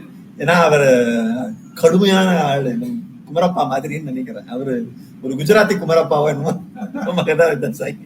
அவர் ஒரு ஒரு மாதிரியான ஒரு ரொபாட்டிக் கூட சரியான வார்த்தையான்னு தெரியல. ஒரு ஸ்கூல் டீச்சர் தனமான ஒரு ப்ரோஸ வந்து எழுதியிருக்காருன்னு நினைக்கிறேன். அண்ட் ஆப்வியஸ்லி காந்தி படிச்சா காந்தியை சுத்தி இருக்கிற யார் எழுதுனாலுமே நம்மளுக்கு வந்து நெடிக்கேட்டா தான் இருக்கும். ஏன்னா காந்தியோட அந்த வார்ம்த், அவருடைய அந்த ட்ரூத், ஒரு குழந்தைகிட்ட எப்படி ஒரு நேர்மையும் உண்மையும் இருக்குதோ அது மாதிரியான ஒரு உண்மை வந்து வேற யாரு அவர்கிட்ட பார்த்ததுக்கு அப்புறமா அவரை பத்தி அல்லது அவரை சுத்தி இருக்கிறவங்க எழுதுனது எல்லாமே கஷ்டமா தான் இருக்கும். அதுக்கப்புறமா அஹிம்சா இன் ஆக்ஷன் அப்படின்ட்டு கங்காதர் ராவ் தேஷ்பாண்டே இந்த ஆர்டிகல் டோட்டலா மறந்துட்டேன். இது ஒரு ரெகுலர் எக்ஸசைஸ் இந்த டீச்சர்ஸ் ஹிஸ்டாரியன்ஸ் ப்ரொஃபசர்ஸ் எழுதுற மாதிரியான ஒரு ஆர்டிக்கல். அதே மாதிரி அப்புறமா ஹிஸ் கிரேட்டஸ்ட் கிஃப்ட்னு சொல்லி திவாகர்னு ஒருத்தர் எழுதியிருக்காரு இந்த ஆர்டிக்கல். அப்புறமா அடுத்து வந்து எனக்கு ஓரளவுக்கு எனக்கு ரொம்ப சுவாரஸ்யம் கொடுத்த ஒரு ஆர்டிக்கல் வந்து இஸ் காந்தி எ சோஷலிஸ்ட் அப்படின்ட்டு எம்ஆர் மசானி எழுதியிருக்காரு. மசானி பத்தி அப்புறமா நான் பிட்ஸ் அண்ட் பீசஸ்ல அங்கங்க கேள்விப்பட்டு படிச்சு ஓரளவுக்கு அறிமுகம் உள்ள ஒரு மனிதர். பட் இந்த ஆர்டிக்கல் வந்து ரொம்ப பியூட்டிஃபுல்லான ஆர்டிக்கல். அப்கோர்ஸ் அது சோஷலிசத்துக்கும் ஏற்கனவே நான் ஒரு புக்கை ரிவ்யூ பண்ணியிருக்கேன். ஒரு ஒடியா ப்ரொஃபஸர் ஒருத்தர் எழுதியிருப்பாரு. சோஷலிசத்தையும் காந்தியத்தையும் வந்து மிக்ஸ் பண்ணி காந்தி ஒரு சோஷலிஸ்ட்னு நிரூபிக்கிறதுக்கான ஒரு முயற்சி செய்திருப்பாங்க. அது பர்சனலா நான் நினைக்கிறேன். மாற்று கருத்து இருக்கும் நண்பர்கள் தயவு செய்து சொல்லுங்க, முன்னிறுத்துங்க. என் கூட வாதாடணும் தான் நான் ஆசைப்படுறேன். காந்தி சோஷலிஸ்ட் கிடையாது. அவரை 100 தடவை சொல்லிட்டாரு, திருப்பி தன்னை சோஷலிஸ்ட்னு சொல்றாரு. ஆனா அவரு அது மாதிரியான ஒரு சோஷலிஸ்ட் நான் நினைக்கல. ஏன்னா சோஷலிசம்ங்கிறதுக்குள்ள ஃபண்டமெண்டலாவே அதுக்குள்ள ஒரு டோட்டாலிட்டேரியனிசம் உண்டு. அது ஒரு நாளும் காந்தி அக்செப்ட் பண்ண போறது இல்லை. அது ஒரு சென்ட்ரலைஸ்டான ஒரு சிஸ்டம். சோஷலிசம் வந்து ஒரு எங்கேயோ ஒரு இடத்துல அது ஒரு கோர்ல சோஷலிசம் வந்து ஒரு வயலண்டான விஷயம். அது எல்லாத்தையும் தாண்டி சோஷலிசத்தோட இன்னொரு சிக்கல் என்னன்னா அது வந்து யூனிவர்சலா எல்லாரையுமே வந்து அது டிஃபால்ட்டா வந்து ஒரு ஆப்ஸ்ட்ராக்டா லேபர் அப்படின்னா ஆப்ஸ்ட்ராக்டா எல்லாரையுமே ஒரு ஒரு எப்படி சொல்றது ஒரு ஒரு சாங்டிஃபை பண்ற ஒரு இது, அது ஒரு புனிதத்துவத்தை கற்பிக்கிற ஒரு சிஸ்டமா இருக்குது. இதுல வேற ஒரு இடத்துல ஒருத்தர் பியூட்டிஃபுல்லா மசானி கிடையாது, ஆனா தாண்டேவாலான்னு நினைக்கிறேன். தாண்ட்வாலான்னு ஒருத்தர், அவரை எனக்கு முன்னாடி தெரியாது, உங்களுக்கு தெரியுமா? அப்படி ஒருத்தர் இருக்காரு, ஒரு சோஷலிஸ்ட். அவரை எழுதின இதுலயும் அப்புறமா இன்னொன்னு வந்து 2வது இடம் எங்க அப்படின்னா குல்சாரி நந்தா எழுதியிருப்பாரு. குல்சாரி நந்தாவோட ஆர்டிக்கல் ஒன்று இருக்குது லேபர் பத்தி, காந்தி அண்ட் லேபர் அப்படின்ட்டு. அதுவுமே ரொம்ப பியூட்டிஃபுல்லான. அதை வந்து லேபர்ஸ் ஒர்க்கர்ஸை வந்து காந்தி கடுமையா திட்டிருப்பாரு. முதல்ல வந்து நீ ஒழுங்கா வேலை செய், உன்னோட நீடை தாண்டி வந்து நீ டிமாண்ட் பண்ணாத, அவன் வந்து உன்னோட முதலாளி தப்புன்னு தான் நான் வந்து உனக்கு சார்பாக வந்து சண்டை போட்டுட்டு இருக்கேன். அது நான் பல வருஷமா வந்து அதை ஆர்டிகுலேட் பண்ண தெரியாம தவிச்சுக்கிட்டு இருந்தேன். அது ரொம்ப பியூட்டிஃபுல்லா ஒரு இடத்துல காந்தி ஆர்டிகுலேட் பண்ண மாதிரி ஒரு கோட் பண்ணியிருப்பாரு. அது என்னன்னா, ஒர்க்கரோட சிக்கல் என்ன அப்படின்னா ஒர்க்கர் வந்து முதலாளி ஆகணுங்கிறது தனி. இந்த இடத்துல வந்து காந்தி வந்து பிரேக் போடுறாரு சோஷலிசத்துக்கும் ட்ரேட் யூனியனிசத்துக்கும் ஒர்க்கர்ஸோட ப்ராலிட்டேரியட்டோட டிமாண்டுக்கு. அது ஆனா அது ரொம்ப நாசுக்கா, ரொம்ப இன்டைரக்டா, ரொம்ப அப்படிதான் செய்து ஆகணும். வேற எப்படியுமே செய்ய முடியாது. அது அந்த காலகட்டமும் அது மாதிரியான ஒரு காலகட்டம் நினைக்கிறேன். அண்ட் அவர் காந்தி அந்த மாதிரி பிளண்டான ஆளும் கிடையாது. அவர் அந்த லேஸ்ல எதையுமே இது பண்ண மாட்டார். ஆனா அந்த சிக்கல் அது அது இப்ப நம்ம ஒரு 100 வருஷம் சோசியலிசம் வந்து பல வகையான இன்னல்களுக்கு ஆளாகி தடுமாறி வந்து ஒரு பாதி என்ன சொல்றது கோமால நிலை ஸ்டேஜுக்கு நகர்ந்ததுக்கு அப்புறமா தான் நம்ம உணர வேண்டி இருக்கு. சோசியலிசத்தின் பேர்ல வந்து எவ்வளவு சிக்கல்கள் உருவாச்சு, சோசியலிசத்தை புனிதப்படுத்தினதோடைய விளைவா எப்படி அது டோட்டாலிட்டேரியனிசம்க்கு இடம் கொடுத்துச்சு அப்படின்னு. அது அது வந்து அதோடைய இன்சைட் வந்து காந்திக்கு இருந்ததுங்கிறத 2 இடங்கள்ல வந்து 2 பேர் வேறு வேறு இடங்கள்ல தான்ட்வாலான்னு ஒருத்தரும் அப்புறம் குசாரிலா நந்தாவும் பதிவு செய்யறாங்க. அப்கோர்ஸ் அவங்க அதை நோட்டீஸ் பண்ணல. அந்த அந்த ப்ரிசைஸான ரொம்ப பியூட்டிஃபுல்லா அந்த காந்தியோட கொட்டேஷன்ஸை வந்து அவங்க கோட் பண்ணியிருக்காங்க. அந்த வகையில் அது ரொம்ப பியூட்டிஃபுல்லான ஆர்டிகல்ஸ். அப்புறமா ஒரு 5-6-10 ஆர்டிக்கல் இருக்கும். ரெகுலர் எக்ஸசைஸ் இன் வர்ஷிப். இந்த காந்தியை பத்தி ஏதோ ஒண்ணு எழுதணும், கேட்டுட்டாங்க நானும் எழுதி கொடுக்கணும், அல்லது கேட்கலனாலும் நான் எழுதி தரேன் எந்தும் போடுங்க அப்படின்னு டிமாண்ட் பண்ற ஆட்கள் சில பேர் இருந்திருப்பாங்க. சில நேரங்கள் அந்த மாதிரியான சில ஒரு 4-5 ஹுமாயூன் கபீரோட இந்தியன் ரெவல்யூஷன் அப்படின்னு ரொம்ப ஃபோர்ஸ் பண்ணி எழுதியிருக்காரு அவரு. நான் ஆசைப்படுறது வந்து வேற நிறைய பேர் இருந்திருக்காங்க. மௌலானா அருமையா எழுதியிருக்காரு. என்னோட ரொம்ப ஃபேவரட் முஸ்லிம்ஸோட பாயிண்ட் ஆஃப் வியூல இருந்து. அப்புறமா வேற 2-3 ஆத்தர், ஹமீத் அல்வாய்ன்னு நினைக்கிறேன், எனக்கு சரியா பேர்கள் சரியா ஞாபகம் இல்லை. பட் ஆனா ஒரு 2-3 ஆத்தர்ஸ் இருக்காங்க ரொம்ப அற்புதமா காந்தியை பத்தி ஒரு எழுதுன முஸ்லிம் ஆத்தர்ஸ். ஆனா பேட் லக் என்னன்னா இந்த டைம்ல வந்து யாரெல்லாம் வெளில அவைலபிளா இருக்காங்களோ, யார் முஸ்லீம் லீக்குள்ள இல்லையோ அவங்கள பிடிச்சி ஒரு 4 ஆர்டிக்கல் ஏதுவோம் வாக்கியம் அப்படின்னு வாங்கின மாதிரியான ஒரு 3-4 ஆர்டிக்கல் இருக்கு. ரொம்ப ட்ரையான கோயிங். எனக்கு அது ரொம்ப மறந்து கூட போயிடுச்சு அந்த ஆர்டிகல்ஸ்.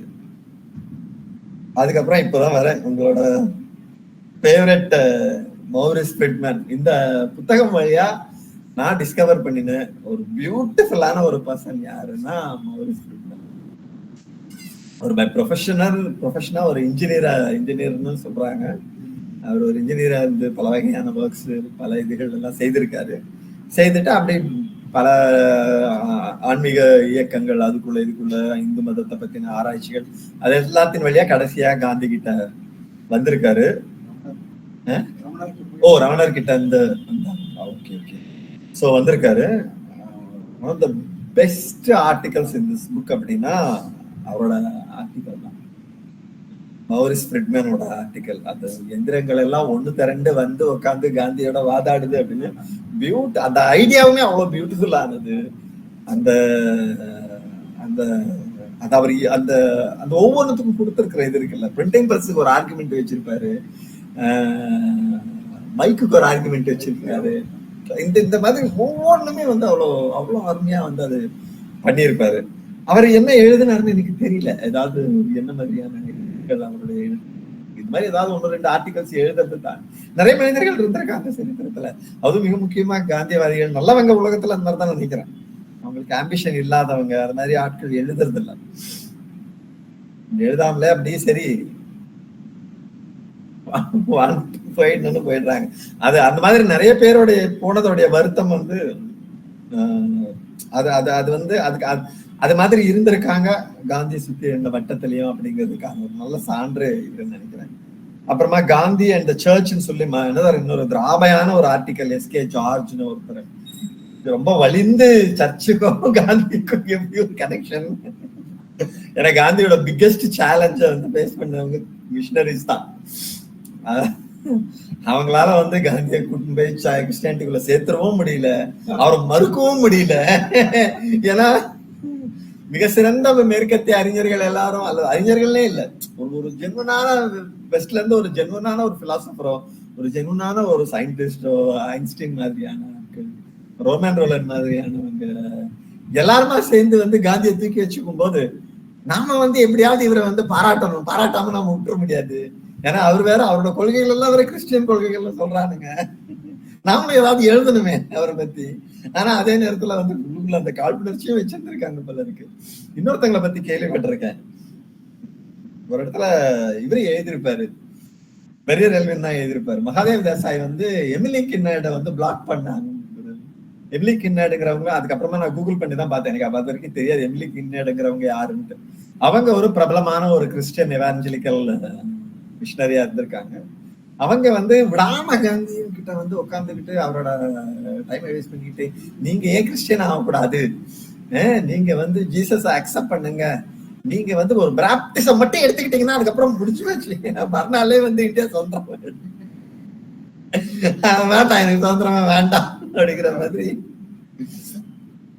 அது ரொம்ப அது மாதிரியான ஒரு 4-5 ஆர்டிகல்ஸ் இருக்குது. கிறிஸ்டியன் வலிந்து எழுதப்பட்ட சில ஆர்டிகல்ஸ் உண்டு. மேபி அது அந்த மொமெண்டோடைய நேரம் நினைக்கிறேன். உலகம் 2ஆம் உலக போர் உச்சம் 1944 இருக்குது. குவிட் இண்டியா மூவ்மெண்ட்டும் உச்சத்துல இருக்குது. கஸ்தூர்பா இழந்து காந்தி வந்து ஒரு ஃப்ளோட்டிங் இந்த சீன்ற மாதிரியான ஒரு ஆட்டிடியூட்ல இருக்கிற ஒரு மொமெண்ட்ல அவங்க இருக்கிற ஆளுங்களை எல்லாம் தரட்டி பிடிச்சி எழுத வச்சிருக்காங்க. ஸோ சில சிக்கலான ஆர்டிகல்ஸ் இருக்குது. நம்ம ஆனா நான் பர்சனலா பெஸ்ட் ஆர்டிகல்ஸை மட்டுமே ஃபோக்கஸ் பண்ணலாம்னு நினைக்கிறேன். அடுத்து மெடிசின் ஃபார் த மாசஸ். இவங்க சுஷீலா நாயரோட ரொம்ப பியூட்டிஃபுல்லான ஒரு இது. அதுல ஒரு இடத்துல வந்து அவங்க காந்தி வந்து ஏன் அவரு இப்ப நம்ம காலகட்டத்துல இருக்கிற சித்த மருத்துவர்கள், ஆயுர்வேத மருத்துவர்கள், ஹோமியோபதி ஆட்கள், இவங்க எல்லாரும் எப்படி கிளைம் பண்றாங்களோ அது மாதிரி அன்னைக்கும் காந்தி கிட்ட போய் நிறைய பேர் வந்து அவங்களோட இதை முன்னிறுத்தி இருக்கிறாங்க. நீங்க ஒரே ஒரு வார்த்தை வந்து ஆயுர்வேதத்தை சப்போர்ட் பண்ணி பேசிட்டீங்க அப்படின்னா ஆயுர்வேதத்துக்கு வந்து ஒரு புத்துணர்ச்சி வரும், மீண்டும் ஒரு உயிர் வரும், தயவு செஞ்சு செய்யுங்க அப்படின்னு நிறைய பேர் வந்து கேட்டிருக்காங்க காந்தி கிட்ட. அந்த கேட்டது எல்லாத்தையுமே பார்த்தேன்னு இவங்க சொல்றாங்க. சுஷீலா நாயரோட இதுல அவங்க சொல்றாங்க. ஆனா அவங்க எல்லார்கிட்டையுமே வந்து அவர் ஒரு வாதத்தை மட்டும் வச்சுட்டு இருந்தாரு. நீங்க உங்க குடும்ப சொத்து மாதிரி உங்க மருந்துகளை ட்ரீட் பண்ற வரைக்கும் நான் உங்களுக்கு வந்து ஒரு இடத்துலயும் நான் சொல்ல மாட்டேன். நான் நேச்சுரோபதி பத்தி பேசுவேன், ட்ரைபல் மெடிசனை பத்தி பேசுவேன், எதை பத்தி வேணாலும் பேசுவேன். ஆனா ஆயுர்வேதத்துக்கு நான் அங்கீகாரம் தரணும் அப்படின்னா முதல்ல நீங்க எல்லாரும் இதை வந்து உங்க குடும்ப சொத்தா நீங்க பாவிக்கிறது விடணும். நீங்க இது பொதுப்படை ஆக்குங்க. நீங்க அப்படி ஆக்கினதுக்கு அப்புறமா நீங்க கேட்கிற விஷயத்த நான் செய்வேன். இதெல்லாம் வந்து அவர் எங்கேயுமே எழுதுனது கிடையாது. அவங்க சுஷீலா நாயர் இதை பதிவு செய்யல அப்படின்னா இந்த விஷயம் வந்து நம்மளுக்கு தெரிஞ்சே இருந்திருக்காதோ அப்படின்னு நான் நினைக்கிறேன். நான் நிறைய வாட்டி யோசிச்சிருக்கேன். இது மாதிரி எல்லாம் சொல்றாரு காந்தி வந்து மட் பேக்ஸை பத்தி பேசுறாரு, அவர் ஹோம் ரெமிடிஸ பேசுறாரு, இவ்வளோ ஈவன் ஆமா வாட்டர் தெரப்பி பேசுறாரு, இவ்வளவு பேசுறவர் வந்து அந்த இதுக்கு அதுக்கு ஒண்ணு எங்கேயோ ஒரு இடத்துல படிச்ச மாதிரி கூட ஞாபகம் எனக்கு. அவர் சான்ஸ்கிரிட் தெரியாதுங்கிறதுனால அந்த மாதிரியான விஷயங்களுக்கு எல்லாம் போகல அப்படின்னு யாரோ ஒருத்தங்க சொன்ன மாதிரி. அது இந்த கூகுள்ல யாரோ பண்ணும்போது வந்த மாதிரி ஞாபகம் எனக்கு. ஆனா இவங்களோட அந்த ஆர்டிக்கல் படிக்கும் போதுதான் தெரியுது காந்தி வந்து அது ஒரு கான்சியஸாவே ஒரு ஃபயர் வால் நிறுத்தி இருக்காரு. நீங்க இதை செய்யுங்க, நான் வந்து அப்புறமா நான் ஆயுர்வேதத்துக்கு என்னோட என்டார்ஸ்மெண்ட் தரேன். அது வரைக்கும் நீங்க நீங்க அதை வந்து ஒரு ஃபேமிலி ப்ராப்பர்ட்டியா ஒரு ஃபேமிலி ஹேர்லூமா வச்சுக்கிற வரைக்கும், நீங்க இது ஒரு ரகசியமா பாதுகாக்கிற வரைக்கும் நான் இதுக்கு வரல. ரொம்ப இது எதுவுமே புரியாம காந்தியை விமர்சனம் பண்றவங்க பார்க்கும்போது கடுப்பா. சுஷீலா நாயர், அப்புறம் சையீதீன், அப்புறமா வேல் மேத்தான்னு ஒன்னொருத்தர் வில்லேஜ் இண்டஸ்ட்ரீஸை பத்தி ஒரு இது, அப்புறமா கால் டு த ஸ்டூடெண்ட்ஸ்ன்னு ஒரு ஸ்டூடெண்ட்ஸை எல்லாம் அவர் எப்படி மொபிலைஸ் பண்ணாருன்னு சொல்லி கைத்தான் ஆமா ஃபேமஸான ஒரு காந்திகிராம்ல இருந்து அது ரொம்ப நல்லா. அந்த ஸ்டூடெண்ட்ஸ் வந்து ஏன் வந்தாங்க, ஏன்னா அது எனக்கு நல்லா ஞாபகம் இருக்கு. நான் வந்து போன உடனே பாலச்சந்திரன் ஆபீஸ்ல போனோம்னா வேற விஷயங்கள் பேசுறது, நான் காந்திவாதின்னு சொன்ன உடனே அவரு எடுத்த உடனே தான் சொன்னாரு. உங்க காந்தி என்ன பண்ணாரு, ஸ்டூடெண்ட்ஸ் எல்லாத்தையும் படிக்க வேண்டாம் அப்படின்னு கூட்டு தானே வந்தாரு. அந்த விமர்சனம் இருக்கு இல்லைங்களா, அது எத்தனையோ வகையில் அந்த விமர்சனத்துக்கு பல மனிதர்கள்கிட்ட என்னால பதில் சொல்ல முடியாம இருந்தது. ஆனா இவர் வந்து ரொம்ப பியூட்டிஃபுல்லா, அவரு மேற்கத்தியாளா இல்ல இந்தியன்களா அமெரிக்கன், ரொம்ப பியூட்டிஃபுல்லா ஆர்கியூ பண்ணியிருப்பாரு. ஸ்டூடெண்ட்ஸ் வந்து ஏன் வந்து வர வேண்டி இருக்குது. அப்புறமா அப்கோர்ஸ் பேசிக் எஜுகேஷன்ல காந்தி அதை எக்ஸ்பிளைன் பண்றாரு. பிரிட்டிஷ் அம்பையர் வச்ச ஒரு யூனிவர்சிட்டியில நீ படிச்சு என்ன புரிஞ்சுக்கிட்டாலும் அது புரிஞ்சுக்கிட்டது எதுவுமே தேவையில்லாதது. நீ படிச்சு இந்த வடிவேலு காமெடி ஒண்ணு இருக்குல்ல, இப்படிங்கிற ஆணி எல்லாமே வந்து தேவை, நீ என்ன படிச்சு அது எல்லாமே தேவையில்லாது அப்படிங்கிற மாதிரியான ஒரு இது. அதுக்கான ஒரு லாஜிக்கலான ஒரு ஆர்குமெண்ட்டை வந்து ரொம்ப பியூட்டிஃபுல்லா வச்சிருக்காரு கைட்டான். அவரை பத்தி அவரும் ஒரு டிஸ்கவரின்னு தான் நான் சொல்லுவோம். எனக்கு அவரை பத்தி முன்னாடி தெரியாம இருந்தது. அப்புறமா என்னோட favourite what Gandhiji should do, masterpiece article. அவர் என்ன செய்யணும்னு சொல்லி ஊர்ல இருக்கிற எல்லா வகையான தத்துவவியலாளர்களும் அன்னைக்கு இருந்த லீடிங் ஐடியாலஜி எல்லா ஐடியாலஜிக்குமே வந்து அவர் இது பண்ணி இந்த ஹோல் கலெக்ஷன்ல இது, அப்புறமா மௌரிஸ் ஃப்ரிட்மேனு, இதெல்லாம் வந்து மாஸ்டர் பீசஸ் நினைக்கிறேன். ககன் பிஹாரி மேத்தான்னு ஒருத்தர். அவர் ஆக்சுவலா பேசிக்கலா அவரு ரொம்ப இதுவா இல்லை, யுஎஸ்க்கு என்னமோ அனுப்பிச்சிருக்காரு நேரு அவரை. இதுக்கு யுஎஸ்க்கு இந்தியாவோட அம்பாசிடரா போயிருக்காருன்னு நினைக்கிறேன். 52 to 54 ஏதோ ஒரு சம் பீரியட், அந்த ஏர்லி நேருவின் பீரியட்ல வந்து அனுப்பிச்சிருக்காரு. அப்புறமா சலபதி ராவோட ஒரு ஆர்டிக்கல் இருக்கு, டூர்ஸ் அண்ட் மார்ச்சஸ் ரெகுலர். அப்புறமா இன்னொரு மாஸ்டர் பீஸ் ஆர்டிக்கல் வந்து மகோதய் தசாயோட சேவாகிரம் அப்படின்ட்டு. அந்த சேவாகிரத்துல என்னென்னலாம் மாதிரி இருக்கு, அதோடைய கனவு என்ன, அதோடைய அது என்ன மாதிரியான நகர்ந்தது, என்ன மாதிரியான சிக்கல்கள் அதுக்குள்ள வந்தது, இது எல்லாமே ரொம்ப பியூட்டிஃபுல்லா எடுத்திருக்காரு. அப்புறமா இன்ட்ரோடக்ஷன் டு யங் இந்தியா அப்படின்னா ஆர்கே பிரபு, இதை பத்தி எதுவுமே எனக்கு ஞாபகம் இந்த ஆர்டிக்கல் நான் வந்து போயிருக்கேன். அப்புறம் மிட் நைட் அரெஸ்ட், விநாயக் மாசாஜி, இது எல்லாமே ஒரு சென்சேஷனலைஸ் பண்ணணுங்கிற ஒரு முயற்சியில ஈடுபட்டோம். அப்புறம் இன்னொரு பியூட்டிஃபுல்லான ஒரு ஆர்டிக்கல் 1 hourன்னு சொல்லி பாரதி சாராபாய்னு ஒருத்தங்க எழுதியிருக்காங்க. இவங்க யாருன்னு எனக்கு தெரியல. இவங்க ஜஸ்ட் அந்த ஒரு ஆர்டிக்கல் எழுதியிருக்காங்க. ஆனா இதுல வந்து நம்ம நிறைய கேள்விப்படுறோம் இல்லையா, இவங்களை பத்தி கதைகள் நிறைய உண்டு. ராஜ்குமாரி அம்ரித் கௌரை பத்தின நிறைய கதைகள் இருக்கு. இதுல வந்து அவங்க அந்த அம்ரித் கௌரை தான் ஹேண்டில் பண்றாங்க. அண்ட் டிப்பிக்கல் ஃபெமினைன் ஜெலசியும் அதுல காட்டுறாங்க. இவங்க சாராபாய் அம்ரித் கௌரையும் வில்லியாக்க நினைக்கிறாங்க. ஆனா அவங்க அது அம்ரித் கௌரை வில்லியாக்க நினைச்ச அந்த முயற்சியில ரொம்ப பியூட்டிஃபுல்லா ஒரு விஷயம் வந்து வெளிப்பட்டு இருக்கு. அது என்ன அப்படின்னா, அம்பேத்கருக்கும் காந்திக்கும் ஃபைட் ஒண்ணு நடக்குது அந்த மொமெண்ட்ல. ரொம்ப சுவாரஸ்யமான ஒரு இன்சிடென்ட். என்ன அப்படின்னா, வந்த லெட்டர்ஸ் வந்திருக்குது. ஒரு வைஸ்ராய் வந்து ஒரு 15 பக்கத்துக்கு வந்து நீட்டா டைப் அடிச்ச ஒரு ஏதோ ஒரு லெட்டர் அனுப்பிச்சிருக்காரு. அதுக்கு ரிட்டர்னை வந்து காந்தி என்ன தீர்மானிக்கிறாருன்னா, அதுல வந்து கீழே வந்து நிறைய மார்ஜின்ஸ் விட்டுருக்காங்க. இப்ப காந்தி என்ன தீர்மானிக்கிறாரு, அந்த மார்ஜின் விட்டு அந்த கீழ் பகுதியை கட் பண்ணிட்டு அதுல நான் என்னோட ரிட்டர்ன் எழுத போறேன் அப்படின்னு தீர்மானிச்சிட்டாரு. இந்த மொமெண்ட்ல இப்போ ராஜ்குமார் அம்பேத்கர் இருக்காங்க, இவங்க பாரதி சாராபாய் அந்த இடத்துல இருக்காங்க, காந்தி இருக்காரு, வேற யாரோ ஒருத்தர் 2 பேர் மீரா பேன் இருந்தாங்க மாதிரி இருக்காங்க, ஞாபகம் இல்லை. இப்படி ஒரு சூழல். இதுல என்ன ஆகுது, காந்தி என்ன பண்றாரு, உட்காந்துக்கிட்டு அந்த கத்திரிக்கோள் தேடுறாங்க. ஃபர்ஸ்ட் எடுத்தோடனே கிடைக்கல. ஆனா அதை தேடுறதுக்கு நேரம் வீணடிக்க அவருக்கு விருப்பம் இல்லை. ஸோ என்ன பண்றாரு, கையாலேயே அதை வந்து கிழிக்க ட்ரை பண்றாரு, ஃபோல்ட் பண்ணி கிழிக்க ட்ரை பண்றாரு. அப்ப ராஜ்குமார் அம்பேத்கர் என்ன பண்றாங்க, ஒரு இடத்துல அந்த அந்த ஒரு பேப்பர்ல வந்து எழுத்து கிழிஞ்சிருச்சு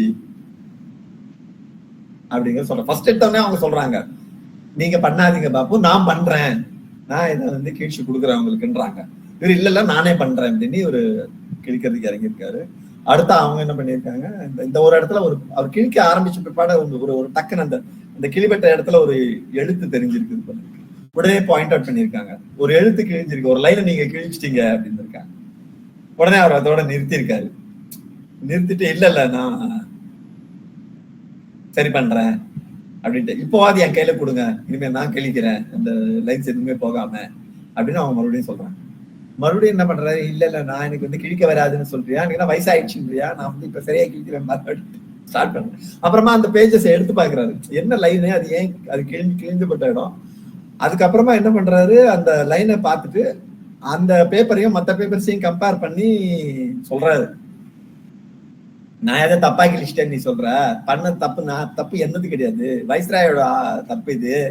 ஏன்னா டைப் அடிச்ச லெட்டர்ல எல்லா பேப்பர்லயும் கொடுத்த மார்ஜினை இந்த நடுவுல ஒரு பேப்பர்ல வந்து மார்ஜின் வந்து அந்த அளவுக்கு கொடுக்காம கீழே ஒரு லைன் போட்டிருக்கான். இது கவனிக்காம இது அந்த மார்ஜினை விட்டு டைப் அடிச்ச ஆளோட தப்பு ஃபர்ஸ்ட், ரெண்டாவது இது எதையும் கவனிக்காம கையெழுத்து போட்டார், வைஸ்ராய் எடுத்து தப்பு. என் மேல நீ தப்பு போட்ட. ரொம்ப பியூட்டிஃபுல்லா காந்திய வந்து ஒரு மனிதர்களை தன்னை சுத்தி இருக்கிறவங்களை, அவங்க ராஜ்குமாரி அம்பேத்கரா இருந்தாலும் ஜவஹர்லால் நேருவா இருந்தாலும் ஒரு சின்ன குழந்தையா இருந்தாலும் எல்லார்கிட்டயும் அவர் ஒரே ஆள் தான் அப்படிங்கறத வந்து அந்த அந்த மொமெண்ட்ல வந்து அந்த இடத்துல காந்தியோட ரியல் கேரக்டர். அன்னைக்கு அண்ணாமலை சார் அந்த இதுல பேசும்போது கூட ஒரு லெட்டர் இதுல ஆமா அவரோட நேரம் வந்து இது பண்ணிக்கிட்ட மாதிரி இது, அவரோட நிறைய அவரோட டைம் வந்து சின்ன சின்ன ஆட்களுக்கு ஸ்பெண்ட் பண்ண, இதை பத்தி ஏதோ ஒண்ணு யாரோ ஒருத்தவங்க சொன்னாங்கன்னா அவர் சொல்லிட்டு இருந்தாரு. எனக்கு ரொம்ப இந்த ஆர்டிக்கல் வந்து அதோட பியூட்டிஃபுல் இல்லஸ்ட்ரேஷன் நினைக்கிறேன். காந்தி ஒவ்வொரு ஸ்டெப்புக்குள்ளே அதுக்கப்புறமா சிசர்ஸ் கொண்டு வராங்க, அதுக்கப்புறமா அந்த வைஸ்ராயோட மிஸ்டேக்கை வந்து மேல தள்ளி விட்டுட்டு கரெக்டா கட் பண்ணி அதுல வந்து காந்தி வந்து லெட்டரை எழுதுறாரு. இது இது இது எல்லாமே வந்து அந்த எப்படி சொல்றது, காந்தியோட ட்ரூ சைக்காலஜி. அவர் எந்த அளவுக்கு வந்து மனிதர்களோட அந்த சுத்தி இருக்கிற மனிதர்களோட வந்து ஒரு ஹியூமன் டச்சோட செயல்பட்டாரு. இதை பியூட்டிஃபுல்லா ரிஃப்ளெக்ட் பண்ற ஒரு ஆர்டிக்கலா நான் பாக்குறேன். அப்புறமா இருக்கிறது கடைசியான ஒரு most beautiful article, the true ஆர்டிஸ்ட்னு சொல்லி நந்தலால் போஸோட ஆர்டிக்கல். ஏதோ ஒரு காங்கிரஸ் செஷனை குறிப்பிடுறாரு அவரு. அந்த காங்கிரஸ் செஷன் 7:40 ஆயிடுச்சு, 5 minutes இருக்கு. ஐம் வெரி சாரி, என்னோட எக்ஸர்ட்ஸ் எதையுமே நான் படிக்கல, ஆர்டிகல்ஸ் ரிவ்யூ போறதுக்கு முடிச்சு போச்சு என்னோட டைம் எல்லாம். Very sorry about that. Nandalal போஸோட ஆர்டிக்கல் ஒரு பியூட்டிஃபுல்லான ஆர்டிக்கல். ஸோ இன் டோட்டல் ஒரு ஒரு ஒரு 5-6 ஆர்டிக்கல் வந்து ஒரு மாஸ்டர் பீசஸ் இருக்கு இந்த கலெக்ஷன்ல. அப்புறம் ஒரு 10-15 ஆர்டிக்கல் ஒரு நல்ல நல்ல ஒரு அன்னோன் டைமென்ஷன்ஸ்ல அனலைஸ் பண்ணினா ஒரு ஆர்டிகல்ஸ் இருக்கு. இது ரொம்ப நாளைக்கு வந்து ஸ்காலர்ஸ்க்கு யாருக்குமே கூட கிடைக்கலன்னு நான் நினைக்கிறேன் இந்த புக்கு. இதை பத்தின இதுல இருக்கிற பல விஷயங்கள், பல ஆர்டிகல்ஸ் வந்து யாருமே டீல் பண்ண மாதிரி எனக்கு தெரியல. அதுக்கப்புறமா எழுதுறவங்க அந்த மாதிரியான. ஸோ ரொம்ப அபூர்வமான ஒரு புத்தகம், கண்ணு கொத்திக்கிற மாதிரியான ஒரு லேஅவுட்டோட ரொம்ப பியூட்டிஃபுல்லா மேக் பண்ணின ஒரு புத்தகம். காந்தியும் காந்தியவாதிகளும் வந்து எஸ்தட்டிக்ஸ் இல்லாத ஆட்களுங்கிற குற்றச்சாட்டை பொய்ப்பிக்கிற பல விஷயங்கள்ல சேவாகிராம் ஆசிரமும் அதோடைய குடில்களும் ஒரு விஷயம்னா, இந்த மாதிரியான புத்தகங்களும் இன்னொரு விஷயம். பேட் லக் என்னன்னா நவஜீவன் பதிப்பகம் அது ஈவன் அன்னைக்கு இன்னொரு விஷயத்த பேசிட்டு இருந்தாங்க.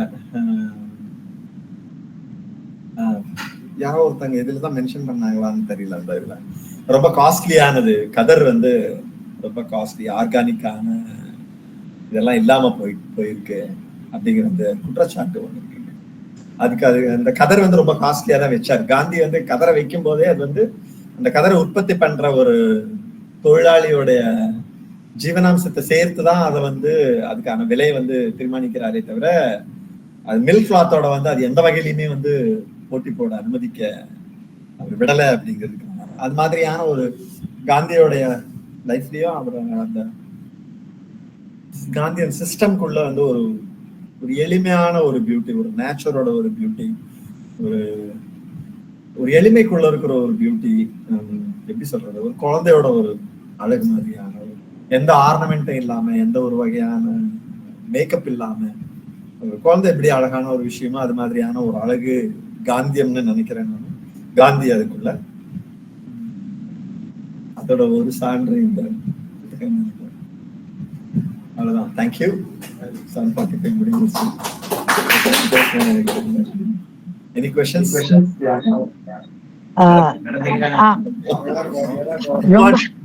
ரொம்ப நன்றி மோகன். ஆக்சுவலா இங்க நேரடியா வந்து கலந்துக்கிட்டவங்களுக்கு இன்னும் ரொம்ப உற்சாகமா இருந்திருக்கும்.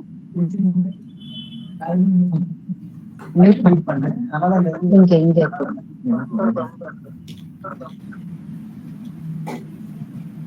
இதுல இந்த வால்யூம்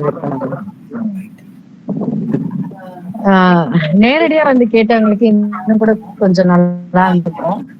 ஏன்னா ஒரு மோகன் மகள வந்து ஒரு ஒரேஷியஸ் லீடர். ரொம்ப நல்லா இருந்தது. அவர் வந்து நான் புரிஞ்சுக்கிட்ட விதத்துல என்னன்னா, இன்டெலக்சுவலா காந்தியை பார்த்ததை விட ஒரு ஹியூமன் டச்சா இருக்கிற விஷயங்களை தான் அவர் வந்து ரசிச்சு ஆர்ப்பரிச்சு பேசிட்டு இருந்தாரு. ஈவன் காந்தியே நேரடியா வந்தா கூட அவர் வந்து ஹியூமன் டச் இல்லாம ஏதாவது சொன்னா, என்ன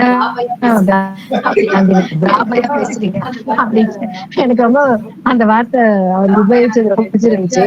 திராபையா இருக்கு, ட்ரையா இருக்கு உங்க ஸ்பீச் அப்படின்னு சொல்ற அளவுக்கு தைரியமான ஆளா இருக்காரு. ஆனா இதுதான் காந்தி. ஏன்னா காந்தி நம்ம ரசிச்சு நமக்கு உள்ளுக்குள்ள போனாதான் காந்தி நம்ம கூடயே இருப்பாரு. நம்ம படிக்கிறதுக்காகவோ எழுதுறதுக்காகவோ அப்படி நம்ம காந்தியை பார்த்தோம்னா நம்ம விட்டு சீக்கிரம் போயிடுவாரு. எழுதி முடிச்ச உடனே போயிடுவாரு, பேசி முடிச்ச உடனே போயிடுவாரு. நிச்சயமா இந்த மாதிரி மோகன் மகளா இன்னைக்கு பேசுறது எனக்கு அவ்வளவு அற்புதமா இருந்தது. நிச்சயமா இந்த மாதிரியான ஸ்பீக்கர் பேசும்போது வந்து புக்குக்குள்ள நிறைய போக முடியாது. அவங்களோட அனுபவங்கள் இருக்கு இல்லையா, அதுதான் நாங்க உணர்ந்தோம். நானு மோகன் சார் இவங்க எல்லாருமே ரொம்ப ரசிச்சு கேட்டுட்டு இருந்தோம். நல்லா இருந்துச்சு. அதனால இந்த விதத்துல நீங்க காந்தியை பார்த்ததுக்கு ரொம்ப ரொம்ப நன்றி மோகன். நீங்க அந்த காந்தியோட பேரையே வச்சிருக்கிறதுனால போல இருக்கு. ரொம்ப ரொம்ப இந்த மாதிரி ஒரு ஆங்கிள் காந்தி சொன்னதுக்கு ரொம்ப ரொம்ப நன்றி. அதனால முதல்ல நானே உங்களை விமர்சனம் பண்ணிட்டேன். அடுத்து ஆன்லைன்ல இருக்கிறவங்களுக்கு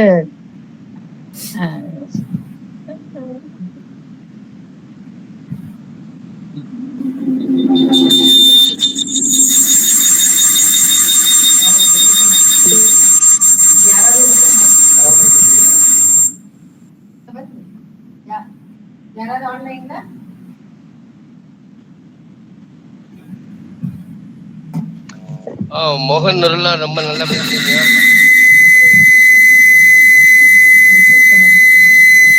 இருங்க, இது மியூட் பண்ணி பாக்குறேன். ஒருவேளை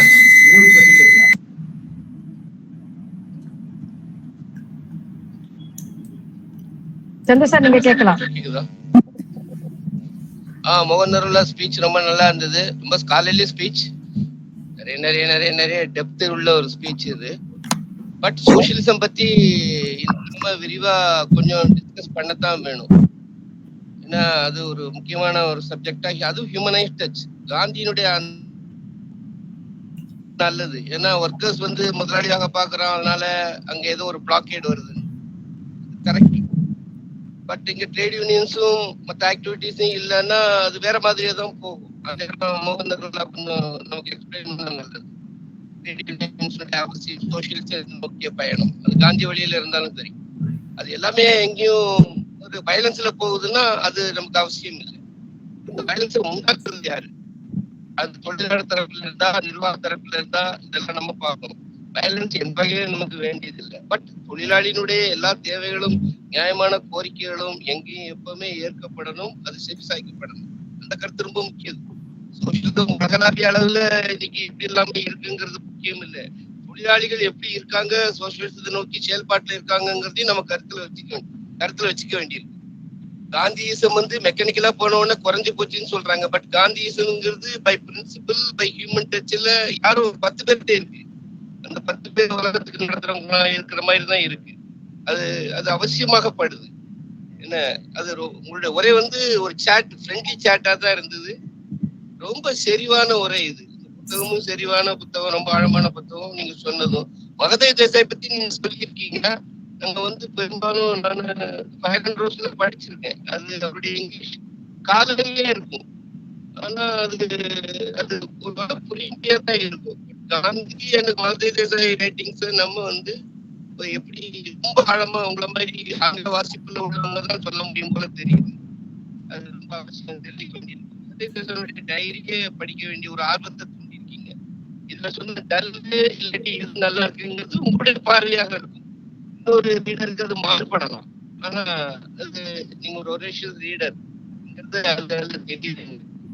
நல்ல புத்தகம். ரொம்ப ஒரு ஆழமான சிந்தனைக்கு உட்பட்ட ஒரு உரையா இருக்கு உங்களோடது. Thank you sir. ப்ளீஸ். அடுத்து வேற யாரானோ? வேற ஆன்லைன்ல வேற யாராவது கொஸ்டின்? அண்ணா சார் பேசுறேன். மோகன் இருக்காரு. கைத்தான் அவார்டு வாங்கினவர் நீங்க. மோகன் மோகன் மோகன் இல்ல? ஹலோ மோகன் இருக்காரு. நீங்க ஆன்லைன் பேசி முடிச்சிருங்க, அப்புறம் நேரடியா இருக்கிறவங்களுக்கு நான் மோகன் பேசிட்டு நான் முடிச்சிடுறேன். அப்படியா? சரி, ஓகே.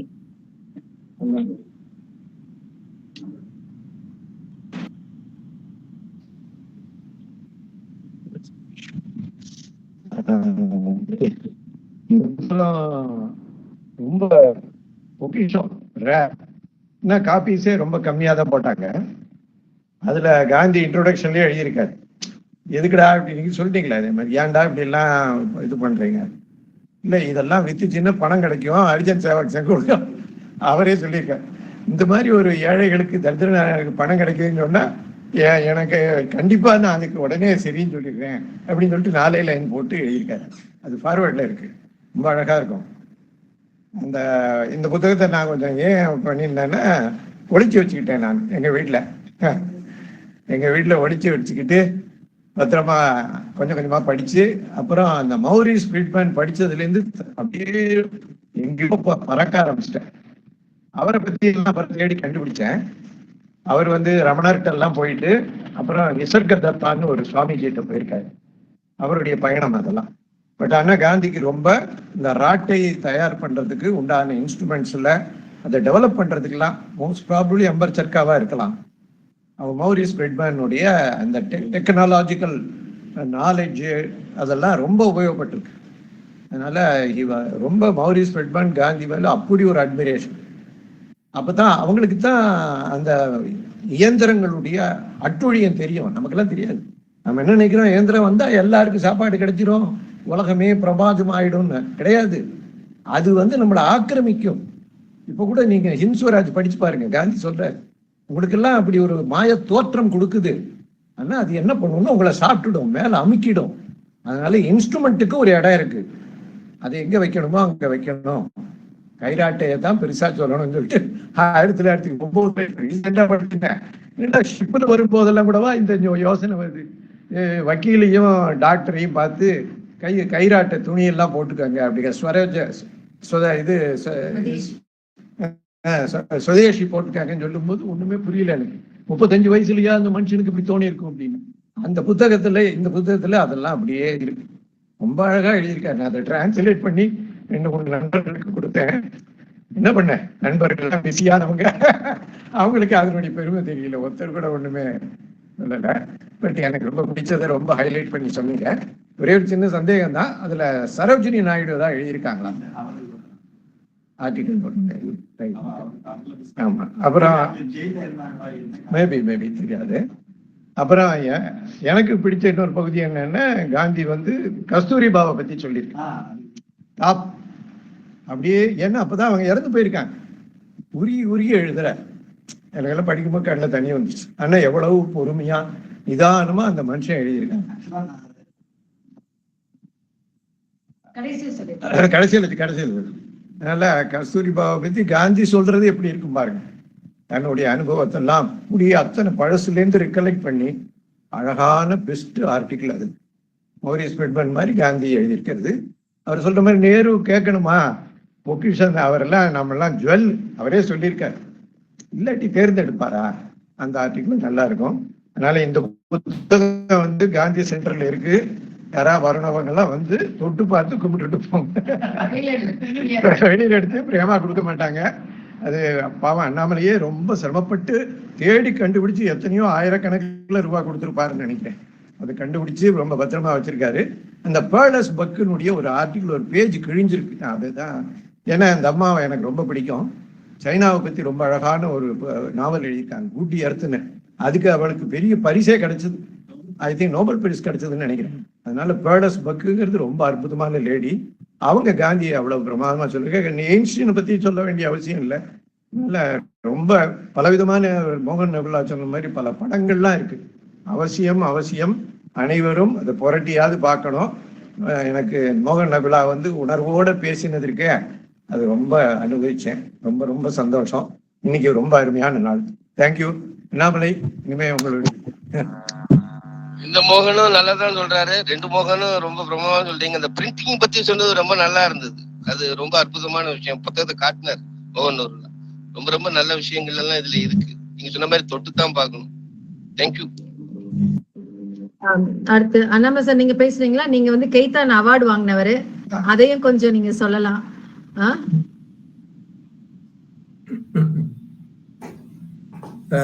அந்த புத்தகத்தை பத்தி சொல்லணும். ஃபர்ஸ்ட் மோகன் திரும்ப திரும்ப சொல்லிக்கிட்டே இருந்தாரு, தேடி கண்டுபிடிச்சு கொண்டு வந்தாரு அப்படின்னு சொல்லிட்டு. இந்த புக்கு உண்மையிலேயே இதுக்காக நான் அலைஞ்சேன். ஏன்னா இதோட ஒரு காப்பி இங்க எங்ககிட்ட இருக்கு, இங்க நேஷனல் காந்தி மியூசியத்துல இருக்கு. அதுல 2 காப்பி இருக்கு இங்க எங்ககிட்ட. அதனால நான் காந்தி ஸ்டடி சென்டருக்கு ஒரு காப்பி வாங்கணுன்றதுக்காக அந்த புக்கை தேடினேன். அதோட ஃபர்ஸ்ட் எடிஷன் அந்த பிரிண்டட், நீங்க சொன்ன இந்த பிரிண்டட் காப்பி வேணும் அப்படின்னு நினைச்சேன். அதுதான் அதோட முக்கியமானது. அதுக்காக நான் வந்து ஒருத்தர்கிட்ட மாத்திரம் தான் இருந்துச்சு. அது அவர் 4000 ரூபாய் டிமாண்ட் பண்றாரு. இந்த புக்குக்கு 4000 ரூபாய்னாரு. பட் நான் சொன்னேன், இந்த புக்குக்கு நீங்க 5000 ரூபாய் கேட்டாலும் நான் தர்றேன். நீங்க 4000 ரூபாய் தான் கேட்டிருக்கீங்க, நான் கொடுக்குறேன். ஆனா இது வந்து நான் காந்தி ஸ்டடி சென்டர்ல போய் வைக்க போறேன். அதனால நான் உங்ககிட்ட கேட்கிறேன், எவ்வளவு குறைக்க முடியுமோ குறைங்க அப்படின்னு சொன்னேன். அவர் 2500 ரூபாய் கொடுங்கன்னு சொல்லிட்டு 2500 ரூபாய்க்கு கொடுத்தாரு. அப்படி வாங்கிட்டு வந்த புத்தகம் தான் அந்த புத்தகம். ரொம்ப அருமையான ஒரு புத்தகம். இது மாதிரி பிறந்த நாள் விழாக்கள்ல சிறப்பு வெளியீடா வந்த புத்தகங்கள் அப்படின்னு சொல்லிட்டு இது 75, அதுக்கு அடுத்து 100, 125, 150, இதுல வெவ்வேறு ஆட்கள் சென்டினரி அப்ப போட்ட சிறப்பு வெளியீடுகள், இது எல்லாத்தையுமே வந்து டிஜிட்டைஸ் பண்ணி ஒரு பென்டிரைவ்ல போட்டிருக்கோம். அதுவும் அவைலபிளா இருக்கு. அதுவும் எப்ப வேணாலும் யார் வேணாலும் வாங்கிக்கலாம். அதை ஒரு வேலையா நாங்க பண்ணோம்.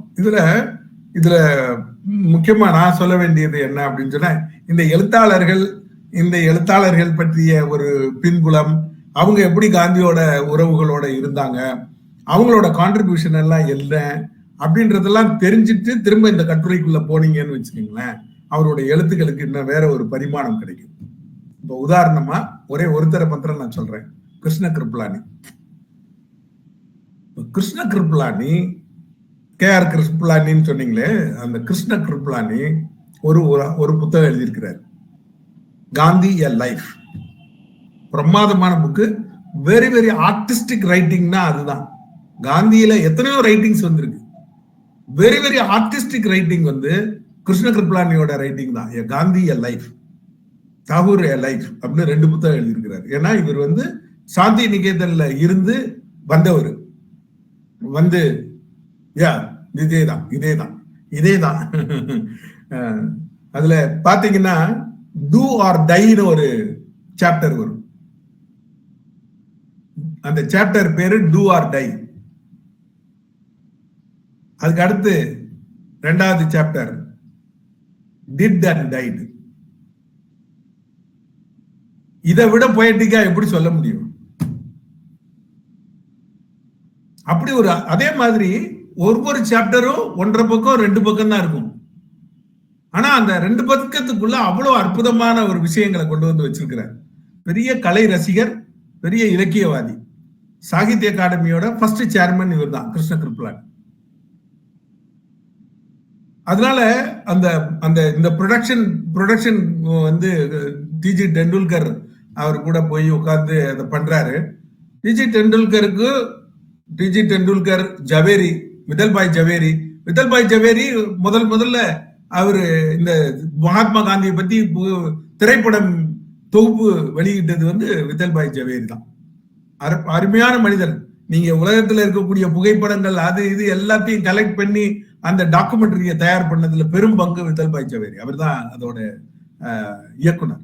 அதனால இந்த சமயத்திலேயே எல்லாத்தையுமே கலெக்ட் பண்ணிட்டாங்க அவங்க. அப்படி ஒரு அருமையான ஒரு புத்தகம், collection of all the contemporary writers. அதுக்கு பின்னாடி எப்ப வேணாலும் எழுதலாம். அதுக்கு பின்னாடி காந்தி இருக்கும்போது அவரோட நிகழ்வுகளை பத்தி எழுதுறவங்க பொய்யா எழுதிட முடியாது. ஏன்னா அன்னைக்கு அதை வெளியிடுறாங்க. இதோட வீடியோவே இருக்கு. இந்த 1944 அவரு கொண்டாடின பிறந்த நாள் கொண்டாட்டத்தை வீடியோ எடுத்திருக்காங்க. அந்த வீடியோ அவைலபிளா இருக்கு.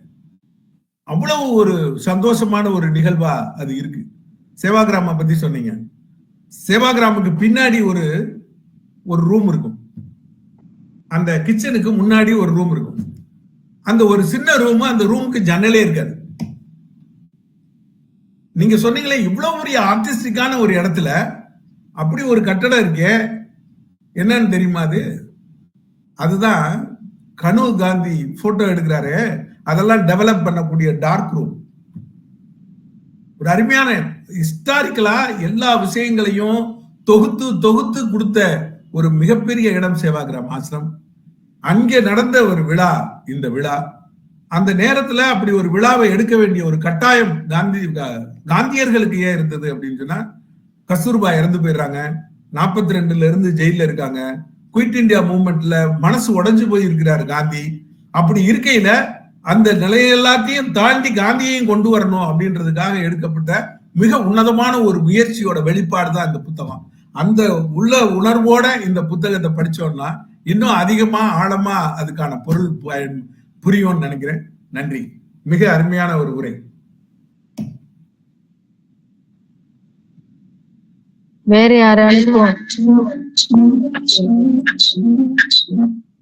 யாரானுக்கும் கேள்வி இருக்குமா ஆன்லைன்ல? இப்போ மோகன் நுகலா அவரோட பதில சொல்றேன். முடிஞ்ச அளவுக்கு சுருக்கமா சொல்லிட முயற்சி செய்யறேன். முதல்ல பிரேமா மேடம் சொன்ன மாதிரி எனக்கு எல்லார் மாதிரி காந்தி பத்தி சின்ன வயசுல இருந்து கேள்விப்படுறோம். ஒரு இன்டலெக்ட் வழியா தான் முதல்ல அப்ரோச் பண்றேன். இதயம் கடைசியில தான் வருது. அதுக்கப்புறமா காந்தி மேல ஒரு புரிதலும் காந்தி பத்தின ஒரு ஈடுபாடும் வர ஆரம்பிச்சு ரொம்ப பிற்பகுதிகள்ல தான். அது ஒரு காரணமா இருக்கலாம் நான் எடுத்தேன்னு. அண்ட் அது எல்லாத்த விட எனக்கு தெரிஞ்சு காந்தி வந்து ஈவல்னு சொல்லியிருப்பாரு. இன்னும் கொஞ்சம் வேற யாரோ ஒரு ஆத்தர் வந்து மென்ஷன் பண்ணியிருப்பாரு, வெஸ்டர்ன் சிவிலைசேஷன் வந்து அது ஒரு இன்குபஸ்னா ஒரு பிசாசு மாதிரி. அது வந்து நம்ம தலையில ஏறிடுச்சுன்னா அதுதான் செயல்பட்டுக்கிட்டு இருக்கோம். நம்மளோட இதயத்தையோ வேற எதையுமே வேலை செய்ய விடாது. அது மாதிரிதான் நம்மளோட இன்டெலெக்ட் செயல்பட்டுக்கிட்டு இருக்கு. நம்ம இதயத்துக்கு நெருக்கமான ஒரு விஷயமா இருந்தாலும் கூட அதை பேச முயற்சி செய்யறோம்னா முதல்ல எடுத்தோம்னா அந்த இன்டெலெக்ட் தான் வந்து நிற்கும்.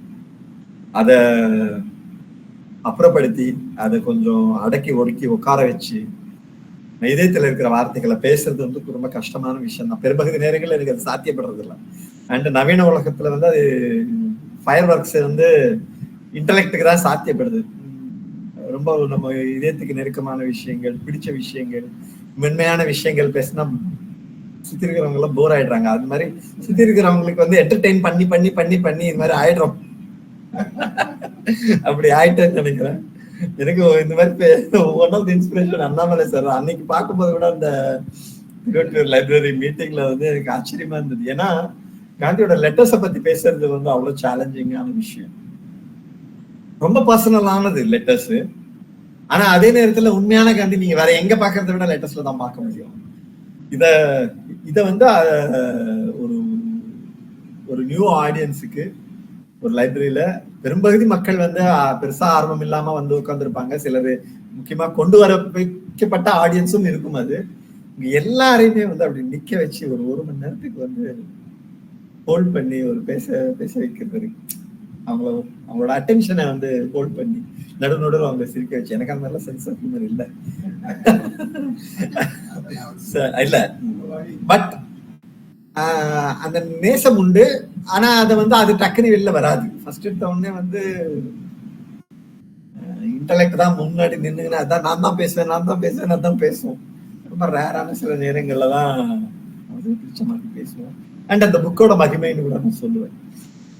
அது ஒரு டிஸ்கவரியோட பியூட்டி இருக்கு இல்லைங்களா, டிஸ்கவரியோட ஒரு அதுவும் ஒரு காரணம்னு நினைக்கிறேன். ரொம்ப ரேரான சில ஆத்தர்ஸ், ரேரான சில ஆர்டிகல்ஸ் படிச்சதோட விளைவு அது. அதுக்கப்புறமா சந்துரு சார் கேட்டாரு சோசியலிசம் பத்தி. ஏற்கனவே நான் ஒண்ணு பண்ணியிருக்கேன். நான் அவ்வளவு பெரிய எக்ஸ்பர்ட் இல்லைன்னு நினைக்கிறேன் நான் சோசியலிசம்ல. ஆனா அதே நேரத்துல இந்த பர்டிகுலர் புக்ல எனக்கு 2-3 இடங்கள்ல அந்த சோசியலிசத்துக்கும் காந்தியத்துக்கும் உண்டான ஒரு ஒரு சிந்தசிஸ். இவர் டான்டே வாலேவா அல்லது இவரான்னு எனக்கு ஞாபகம் இல்லை. யாரோ ஒருத்தங்க அந்த மசானியா அல்லது டான்டே வாலேவான்னு தெரியல, ஒருத்தங்க அந்த வார்த்தையை பயன்படுத்தி இருப்பாங்க சிந்தசிஸ். சில விஷயங்களுக்கு வந்து சிந்தசிஸ் சாத்தியம் இல்லைன்னு நினைக்கிறேன் நான். காந்திக்கும் ஹிட்லருக்கும் எப்படி ஒரு சிந்தசிஸ் சாத்தியப்படும்னு எனக்கு தெரியல. அது மாதிரியான ஒண்ணுதான் ஐடியாலஜிக்கல் ஆப்போசிட்ஸ் இருக்குன்னா அது ஆப்போசிட்டா தான் நம்ம எடுத்துக்கணும். அது ரெண்டுமே ஆப்போசிட் தான். நீங்க கேபிட்டலிசத்தையும் சோசியலிசத்தையும் ஒரு நாளும் சிந்தசைஸ் பண்ண முடியாது. மேபி மிக்சடா வேணா ஒரு எக்கானமி ரன் ஆகலாம், ஒரு நாடு சமாளிக்கலாம். பட் ஆனா ஐடியாலஜியா அது வந்து ஒருத்தருக்குள்ள சிந்தசைஸ் பண்ணுவார் அப்படின்னா காந்தி வந்து அவ்வளவுதான் இருந்தாருன்னு நினைக்கிறேன். அவர் ஓப்பனா இருந்தாரு. அவர் தன்னை சோசியலிஸ்டா அடையாளப்படுத்திட்டார். ஒரு இடத்துலயே அவர் தன்னை கேபிட்டலிஸ்ட்னு சொல்லிக்கிட்டதே இல்லை. அது காரணம் என்னன்னா சோசியலிசம் தான் அன்னைக்கும் இன்னைக்கும் என்னைக்குமே வந்து ஒரு அடித்தட்டு மனிதனுக்காக கடையனுக்காக பேசுற ஒரு இன்டலெக்சுவல் ஐடியாலஜிக்கல் சிஸ்டம். ஆனா எந்த வகையான இன்டலெக்சுவல் ஐடியாலஜியும் இல்லாம, எந்த வகையான அந்த மேல்பூச்சிகள் இல்லாம, அண்ட் கடந்த 100 வருஷம் நம்மளுக்கு அது நிரூபிச்சிருச்சு. சோசியலிசத்தை பேசி ஆட்சிக்கு வந்த எல்லாருமே அதை பயன்படுத்திக்கிட்டு ஆப்ரேஷன் தான் நடத்தியிருக்காங்க. வேற எதுவுமே நடந்தது இல்லை. அப்ப அதுக்கு வந்து நமக்கு தேவையான ஒரு ஒரு கவுண்டர் தான் நான் சொல்லுவேன். என்ன கேட்டா நான் வந்து காந்தி சோசியலிஸ்ட் நான் ஒத்துக்க மாட்டேன். அதாவது நமக்கு சோசியலிசம்னா என்னன்னு கொண்டு கொடுக்கப்பட்டிருக்கோ, எது வந்து நம்மளுக்கு அது ஒரு பிம்பமா வந்திருக்கோ அது காந்தி கிடையாது. அப்படி ஒருத்தரா வந்து நம்ம காந்தியை வடிக்கணும்னு முயற்சி செஞ்சாலுமே அது வந்து காந்திக்கு செய்யற அநியாயம் சோசியலிசத்துக்கு செய்யற அநியாயமா தான் இருக்கும்னு நினைக்கிறேன். சோசியலிசத்துக்குள்ள இருக்கிற டோட்டாலிட்டேரியனிசம், அதுக்குள்ள இருக்கிற ஒரு பவர் ஹங்கர், அதுக்குள்ள இருக்கிற ஒரு அத்தாரிட்டேரியன் டெண்டன்சி, அதுக்குள்ள அது வந்து ஒரு ஸ்டேட்டிசமாவே தான் செயல்பட்டுக்கிட்டு இருக்கு. அது இல்ல கடையன் வந்து நீங்க எடுத்து நீங்க கடையனுக்காக நான் இது செய்வேன் அது செய்வேங்கிற பேர்ல நீங்க போய் ஆட்சியில உட்கார்றதுக்கான ஒரு வழி டூலா இதை பயன்படுத்தாதீங்கிறத ஒரு கேவலா வந்து பல இடத்துல காந்தி பதிவு செய்திருக்காரு. அது ரொம்ப பியூட்டிஃபுல்லா அந்த அவரோட அந்த நான் சோசியலிஸ்ட் அப்படின்ற அந்த ஸ்டேட்மெண்ட் நான் அப்படிதான் எடுத்துக்கிறேன். I don't know, Chandra sir நீங்க கேட்டது நான் கரெக்டா பதில் சொன்ன தெரியல.